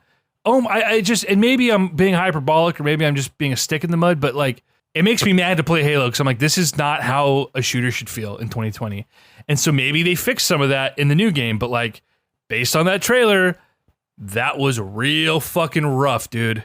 That looked like an upscaled original Xbox game. The main problem that newer Halos have had is that they try to play like a modern shooter, and it's not supposed to play like a modern shooter. It's supposed to play like Halo, and that's like, I guess you don't have to like Halo, and that's fine. But like, I prefer the way that shooting feels in Halo 1 and 2 than I do in any newer shooter. Like, I don't like the way that acceleration feels in console shooters for the most part. I haven't played any Titanfall, but like, I guess Call of Duty, I played a lot of Modern Warfare 3, and that was like fine, but it didn't feel like the same because you're playing with like all these like realistic kind of guns and it's all hit scan stuff. So like, that's like a completely different vibe than running around dual wielding a needler, and it's more just like exploding, sort of capturing the vibe of the 90s but happening in the 2000s. And that was a lot of what Halo was sort of taking the vibe of like Unreal Tournament and Quake and slowing it down but making it feel just so good. And I guess that's like the thing I would want to do. Is like, I don't want to be comparable to like other current day shooters. I don't need a run button in Halo. I don't need to aim down sights in Halo. I just need to fucking gun around and kill elites with a fucking lightning sword, I mean, I understand that, and I think there's a way you take that feel and bring it into 2020. Like, for me, them showing it's like open world and there's like a map, I was like, oh God, why? Like, don't make this Far Cry. It was pretty disheartening to see. Give me some tunnels and some like one-liners. Let me give the Covenant back their bomb. It's time to finish the fight. They lost everything when they lost Bungie. Like, that's not Halo anymore. It's like a weird facsimile of what it used to be. 343 has never made a good game. Meanwhile, Destiny is doing gangbusters. But Destiny is also missing the one thing that Halo did good, which was like bombastic, over-the-top, corny sci-fi story. Sure. Destiny has just a bunch of like proper nouns, and I don't give a shit about any of them. I agree. But that's not what it's for. It's like, it's an MMO. You don't watch the cutscenes in World of Warcraft either. You're just trying to get through the raid and get the loot, get those purple drops, Totally. 100%. To be fair, that's how I feel about Halo. Like, I don't know. I played the first game a couple years ago. I don't know what the fuck happened. Halo rings, the guys are trying to kill things, and you got to save the ship or something, I think, right? Like, I don't know. I don't give a shit about the fucking story. I just want to play Halo. You had to get the Pillar of Autumn because that was the only ship that you could take back from Halo. I'm not gonna fly off that thing with a fucking Stingray. You kidding me? I don't fucking know, dude. I don't know. See, I don't know what you're talking about right now. So the story is not a compelling part of it for me. Like, I want to feel like I want to play. I like the idea of playing something more arcadey, like you said, kind of bring in that feel of that 90s PC shooter. You don't have the attention span for a sci-fi kind of story anyway. Like, what's the one sci-fi movie you've liked? Arrival? Did you like Arrival? Did you think Arrival that was is the one sci-fi movie I didn't like. Okay, you don't like sci-fi is the thing. I love reading fantasy, and I love watching sci-fi. So you like Blade Runner? I am not a fan of Blade Runner. So you don't like sci-fi. That's fine. Well, I guess define sci-fi. Not Star Wars. No, sci-fi. That's Star Wars is just fucking bad fantasy in space. I really like Live Die Repeat. I really like Ex Machina. Live Die Repeat was an action movie, wasn't it? So like Terminator. You like Terminator? That's an action movie you like, right? Maybe T2. Oh, okay. Some deep sci-fi like Avatar. Oh my god, dude. I know that's a fantasy movie. Sci-fi wannabe sci-fi trappings, but it's a fantasy movie. It's fantasy in space.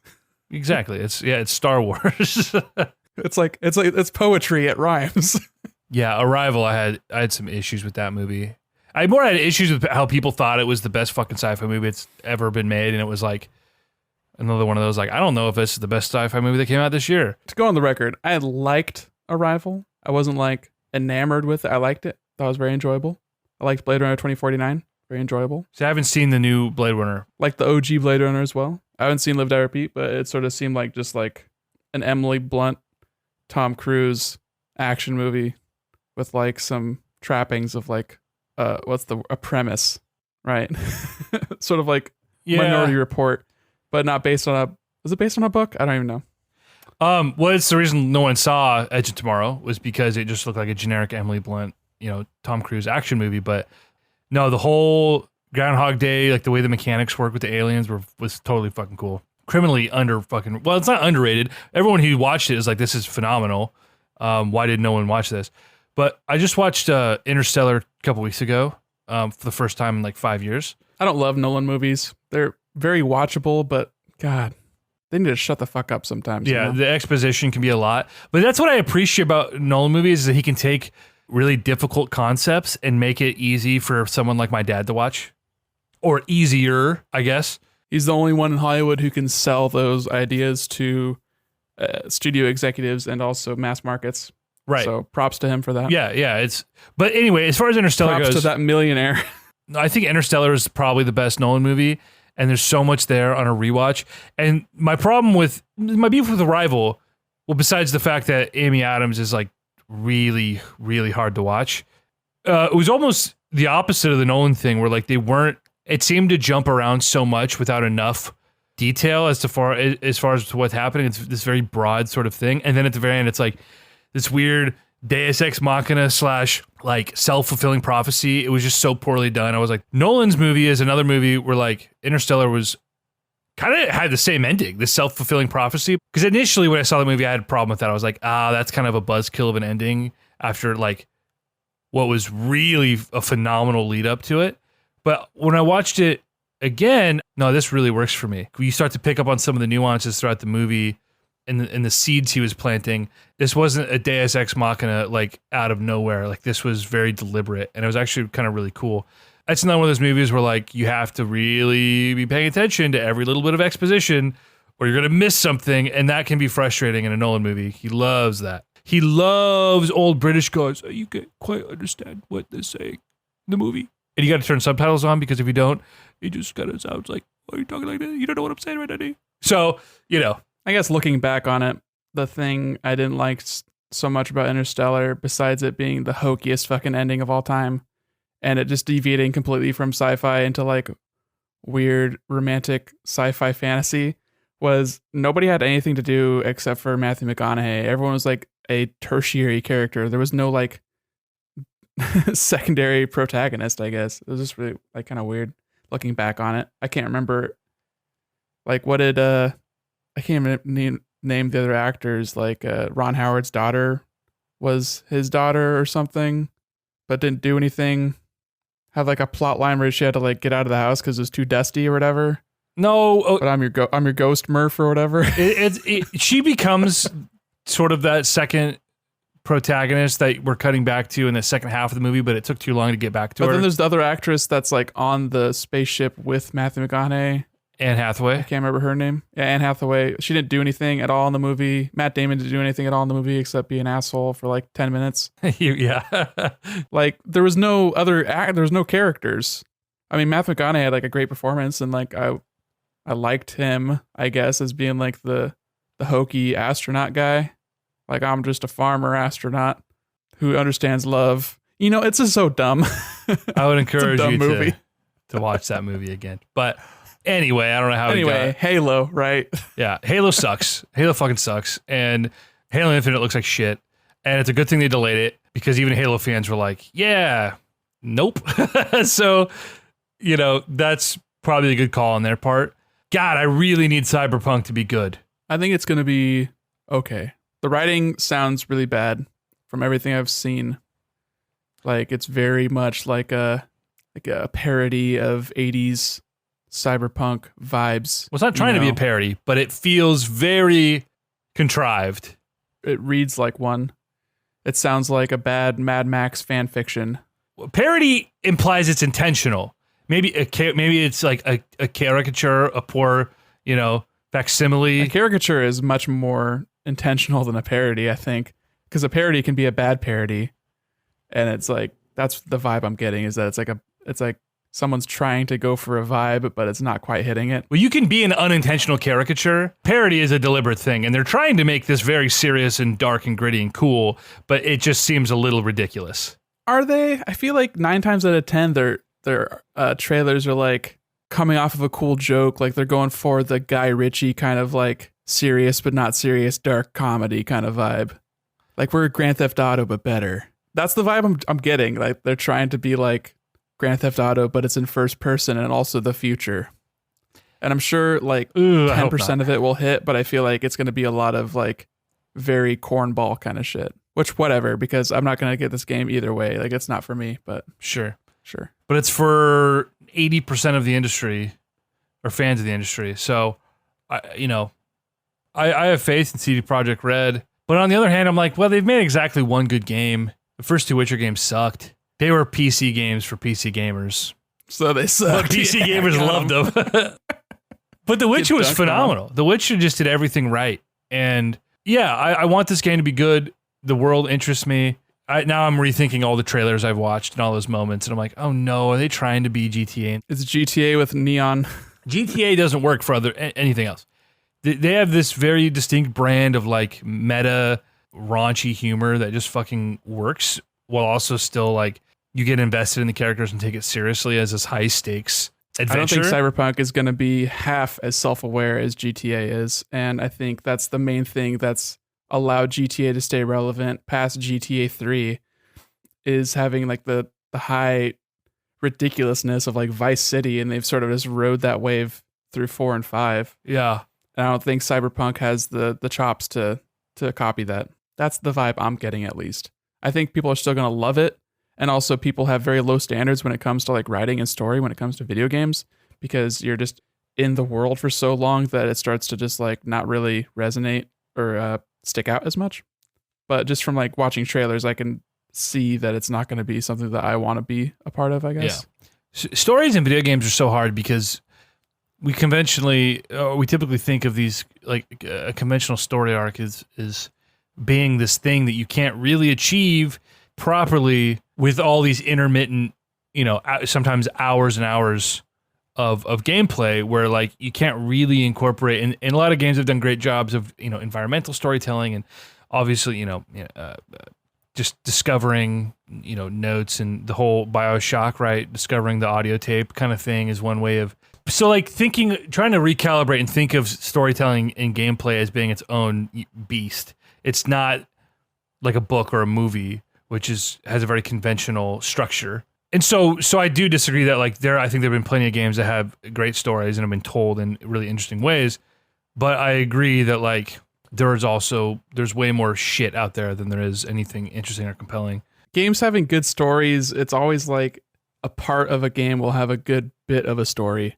Like I can't think of a game that like throughout the entirety of it was like a good story in the conventional sense, because it's imperative that the user playing the game plays the game at the right way for the story to happen in a good way, because pacing is so important for storytelling. So if you took like Breaking Bad, but every couple episodes Jesse just sort of wandered around and like bumped into walls for an hour, that wouldn't be a good episode. But that's like what players do because they're looking for things. It's a very narrow way of looking at storytelling, and video games have been trying to figure out how they circumvent that, because you're right. Good storytelling in a video game is not just going from cutscene to cutscene and making cool cutscenes. That is a bad way to try and keep your audience engaged. Like, that's the God of War method. Like, let's just make cool characters and make the cutscenes really awesome. But then you go 6 hours without a cutscene and you're like, all right, I'm fucking over this. Something like The Last of Us 2, which despite having a lot of grievances with the story direction, every second of it was gripping. And we talked about this on the last podcast, but just the way they tell that story through the environment, through character interaction, through cutscenes, through, exploration. I never once was like, okay, I'm ready for the next thing. Like, it always felt like something new was happening. I was learning something new. I was discovering something new. It didn't feel like I was wandering around aimlessly. And this is why I think stories in open world games, like when you're playing Skyrim, no one talks about fucking Skyrim as having a great story. I don't even know what the story is in Skyrim. I have no idea. No one's ever talked about the story in Skyrim. You're a superhuman, the only human with the ability to kill dragons, and dragons are back suddenly, and you got to kill the dragons. No one cared about the story. Like, there are these little moments of like plot happens with some interesting characters on these disparate missions, but like nobody plays Skyrim because they want a cool story, and that's the problem with like, I think The Witcher actually did really well was bridging those moments of exposition. But part of that is also like the difference between an open world game where you make your own character and an open world game where you're playing as an established character. And there's so much more a studio can do when you're playing as one character, or a set. Like in The Witcher, you play a few different characters, but you're not creating your own character. You have someone who's voiced and who has this arc written for them. And so that makes everything you do in the environment services like the world they've built around the character or for the character, I guess. And so, yeah, I agree with what you're saying when you say pacing is really important to a story. But I try not to think of stories or video games like movies. They're very, very different. But pacing is necessary for any storytelling medium. And the more agency you give a viewer or a person who is engaging with your story the opportunity to do whatever they want. So I've said it many times before, choice is the enemy of good storytelling. This is why like The Last of Us works so much better as a story-driven experience, is because you don't have those endless options. Level design is very concise. The first one's very 2012 or whatever, right? But the new one especially, the levels are very concise and well designed. Man, if only it was a better game in between cutscenes. I might have gotten further in the first one. The first one was rough. The first one was one of those games where I was dying for that next cutscene. I was like, let's go. I just need to know what's happening so I can stop playing this game. The Last of Us 2 was almost the opposite. Not the opposite. I loved everything. Every cutscene felt, it was like, okay, this is perfect timing. And they were all great. And the characters are, good. And the performances are phenomenal. But I actually, despite my horror, I fucking hate horror games. The stress they cause me, every moment in the world was like paid off for me, which I couldn't even tell you one section of the first game that I didn't hate. It was strictly just to get from moment to moment with the characters, which is not how you want people playing your game. Well, I guess it depends on like the scope of the thing that you're trying to go for. Like, to bring this back to what we started from with like Halo, like something I really liked about the original Halo games was it was at that sort of point where I don't think there was pre-rendered cutscenes in the first game. I think it was all just in character, like in engine models and stuff. Yeah. So it wasn't like this huge bombastic, like, blur fucking cutscene that you're watching that took you out of the game. Like, it was in service of what you're going to be doing. Like, the first cutscene ends with Keys giving you his gun and saying, I don't keep it loaded. You have to find some on the way. And that sends you on your trip to getting some ammo and then like shooting some enemies in hallways until you're off the ship. And then you get your next cutscene. And like the cutscenes were more of like a reward and like a pacing thing of like, okay, you just finished a difficult, ideally you want your line of action to be going up as the level goes onward. And then it ends and you get the cutscene as your reward and your moment of respite. And for something as like very bombastic and just sort of like explosions and cool lines that Halo is, like it's sci-fi in like the books, but from like the video game perspective, it's sci-fi in service of just showing action set pieces, and like the last level being the Warthog escape, trying to get to the spaceship so that you can fly off the exploding fucking Halo ring. That's actually a super weapon designed to destroy this alien parasite that the religious zealot aliens are trying to bring back because they've been tricked by this, sentient AI. Like, it's just very, high concept, easy to understand stuff, but it just feels cool. It makes you feel like a cool guy.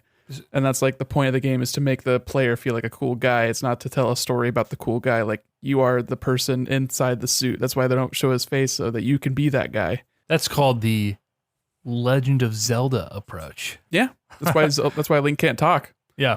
Just as an aside, I want to say that I'm confident that I have played worse games and worse levels in worse games than that final Warthog escape, but none of them so readily come to mind. That was the most aggravating. That was, in my mind, sticks out right now as the worst level of any video game I've ever played. Was trying to control that piece of shit fucking Warthog. I love the way the Warthog controls. Fucking it feels awful. so good. I'd rather drive a Warthog than drive a car in like a driving game. You know what fucking Warthog feels like? It feels like Snake Pass. Where you're trying to control the weird multi-axis sticks. It controls like a person. Shit. You just push forward to go forward. You turn the stick to turn your character. It is the sloppiest, slippiest, slidiest thing, and you're trying to like make precision, like dodge things. And that was so cool also back then when like physics objects weren't a thing. Like imagine physics objects in a game. That's like every game has them. But this is like the first game I ever played with used the Havoc engine. And you're like doing flips and stuff. And like it was so cool to like put someone on the back of the Warthog and then like throw a bunch of sticky bombs and blow that shit up and make it fly over like in the multiplayer maps and stuff. That was like hours of fun in and of itself, you know, back then, obviously. But you go back and look at it with your jaded 2020 eyes, or even your jaded 2019 eyes or 2018 eyes. I don't know when you fucking played the Master Chief Collection. That's fine. That's fine. That's fine. Doesn't have to be for you. Fuck you. You don't get Halo. You don't deserve it. You piece of shit, bitch. You stupid asshole. If I never play Halo again the rest of my life, that's kind of my point is like, yeah, those things were awesome 20 years ago, but they're not good today. And Halo is doing what Pokemon has done, which is just continue to make the same game, and it gets worse and worse every year that it comes out. Yeah, because they keep changing it. They haven't made the same game. They've changed dev studios. They've tried to modernize it, which they shouldn't do. They shouldn't try to modernize it. I disagree. Halo. I think it should absolutely That's try fine. and modernize. You would like Pokemon more if it was still a pixel art Game Boy game that had the same like Pokemon, the same mechanics, but it just looked like Game Boy Pokemon. You would probably like it. I think that would make it would feel like more like a cheap ripoff to me because it's not the same game. That would be like, oh, they're trying to really do the same thing. Like they're taking these half measures to try and make it seem like it's the next thing, but they haven't actually done any work to make it innovative. Like here's the thing about Halo. You can try and make it feel the way Halo should feel as a modern game without just copying Call of Duty controls, but they haven't done that. They've tried to modernize it, but it's these half measures, and it's like, well, now no one's happy. If it controlled the same as Halo, that would be bad in 2020. That's not fun. It's great if you have the nostalgia for it again. It's like, oh yeah, I remember this. You're trying to look forward. You're trying to push forward and do something new and exciting. And I think obviously 343 has failed. Yeah, but why make a worse Call of Duty if Call of Duty already exists? They have to make Halo its own thing. Why make another bad Halo? Exactly. They're not making They should anyone just keep happy. making Halo. Right, which is why when we saw this fucking trailer, it was just like, oh, you guys are doing the same thing again? Making a bad game that no one wants to play? Well, I mean, it would only be surprising if they made a good Halo. No one was surprised by it looking mediocre at best. Because that's what they've done for the past like 3 titles. Yeah, I was gonna say that's my point. It's just like I'm glad we're in agreement here. It's just like rip Bungie, bro. They should just have Bungie make the next Halo. Microsoft's got more money than God. They can afford it. Honestly, I would be really down. Like Destiny, you know, it's had a good run. You've had 5 years. No, they can just keep making Destiny in perpetuity. Like, there's no reason for them to put out another SKU of Destiny. Just keep making sick missions and stuff. They've got that China money. They can do whatever the fuck they want. They can just have 50 people keep working on that for the next 30 years. I don't give a shit. Yeah. Destiny players don't give a shit either, as long as the guns are still cool. And you just shoot. Maybe they'll add a new race in like 20 years. Something they can't figure out how to do is just make new enemies. Let's just reskin this one. Put it somewhere else. It's on the moon now. Hey guys, you want to go back to the moon? It's been 4 years. And it's funny because if you look at the original Halo games, like you see where the problems were. I know you were like, oh, well, your problem with Destiny is that it's just like, here's a couple of made up nouns and you're really just going out there to shoot shit. That was Halo. It's a bunch of, Halo rings, Warthog, whatever. I just want to be cool, the cool guy, like you said, and shoot things. Like that same philosophy exists for Bungie. Like that hasn't changed. And that's why Destiny, despite all of its promise, has not delivered on the narrative. But Destiny is bogged down by other stuff like a loot economy and having different currencies. Like there's dust and engrams, and you have to talk to a shop guy, Eververse or something like that. Yeah, that's like there's a lot. Yeah, there's a lot of stuff to figure out. The different currencies is like you essentially have your fake money and your real money. Eververse is all for cosmetic in-game real life cash. In-game cosmetic shit. But they also don't spend any time explaining that to you, right. Especially now when you just boot up the game and you play a mission and then they dump you on this like place where there's a bunch of vendors, and then from there you try to figure out how to go on a mission, and you don't go on a mission, you just go to a place where the missions are happening apparently, or you queue up for maybe missions, or it's PvP, but I don't know. Or it's PvE, but you have to figure out how to get other people into your party. And that's a huge nightmare if they literally spend zero time explaining it to you. I played that game. It's asinine. Dude, it took me so long to get back into Destiny 2 and like figure shit out, especially considering how much shit changed from Destiny 1. And I only got good and figured out Destiny 1 is because I had a play group full of fucking people who they were just autistic about it and spent all their time on Wikipedia and, played the game for hundreds of hours. So, like, yeah, the onboarding is awful. But my point is, the stuff Bungie is good at, they are phenomenal at. And Destiny shows it with the best gunplay in the industry. Exactly. So if they went back to a traditional campaign and they got, like a 5-minute cutscene in between bespoke campaign missions, and you just went to different places and did things, they would still be the fucking god tier best at it. But instead, they're making a service game where they don't have the opportunity to do that, because every time there's a cutscene happening and you're playing Destiny, 9 times out of 10, you're playing with 3 other dudes who are just chatting in your ear because they've seen this cutscene 30 times, and you're not playing it just to play the campaign or do the multiplayer. You're playing just a loot grind. You're on that fucking treadmill. I don't want Bungie to just come and make another Halo game where the narrative doesn't matter and it's linear and boring. And I don't want them to just keep doing what they're doing with Destiny, where it's like, we're playing Destiny because we want the loot, shoot, grind. Let us do cool missions. Let us grind for cool loot. Make it worth our time. Let us play with our friends. Make really cool events that we can all play together. Like, that's the loop we want. Don't give us any story if you're not going to do it right. If you can't find a goddamn writer or a company or a consultant who can come in and actually do a story in your fucking pseudo MMO properly, don't fucking do it. Likewise with Halo. Don't come in and do this half-ass, just come in and make a fucking linear shooter game with a bunch of, Titanfall 2's fucking campaign. The perfect Halo game. There's just enough. Half measures. There's just enough of this is the bad guy, here's the good guy, he's a robot, you're gonna time travel now, go! Just enough that you understand it, nothing feels weird and obtuse, there's no who is doing the thing to the what people on their ship with this dangerous device, none of that bullshit. Here's a guy, here's the bad guy, here's your fucking robot, go do some cool ass shit. Titanfall 2 is the perfect Halo campaign. I think Halo would benefit with a mech, personally. Well, back or not, I just mean, get Bungie back because they have the best gunplay in the industry, and pair them with a fucking company literally anybody who has done this successfully. That is not Bungie or 343. There shouldn't be rocket science, but it is apparently. Anyway, that's my Halo rant. We're going to wrap up here because we've been fucking on Skype for fucking forever. I said Skype. See? These colloquial isms that... Just say Discord. We've been on the Zoom call for so long. We've been FaceTiming for a hot minute. God damn. We've been map questing each other forever. God, let me get on AIM. MSN Messenger. I just realized that map questing joke isn't going to be funny because I'm cutting out the whole section where we talk about how those weird colloquial, the isms that stick in our brain are gone. So anyway, this is Console Crusade podcast. We talk some stuff. Something we didn't talk about that I want to talk about next time. Dude, we got to get you to play Among Us just for a couple. It's so fucking fun with everybody. It's so infuriating. It's so simple. I don't like games where you have to lie to your friends. It stresses me out too much, and I don't have a good time. What other game? Okay. Fair. Like board games, like Mafia and not code names, but there was another one that we played at the beach that just stressed me the fuck out. I love that stress. The thrill of... It was like some spy game or something. I can't remember what it was called, but I hate it. Spy game. Is it Coup? Coup is fucking fun. You gotta do a lot of lying in Coup.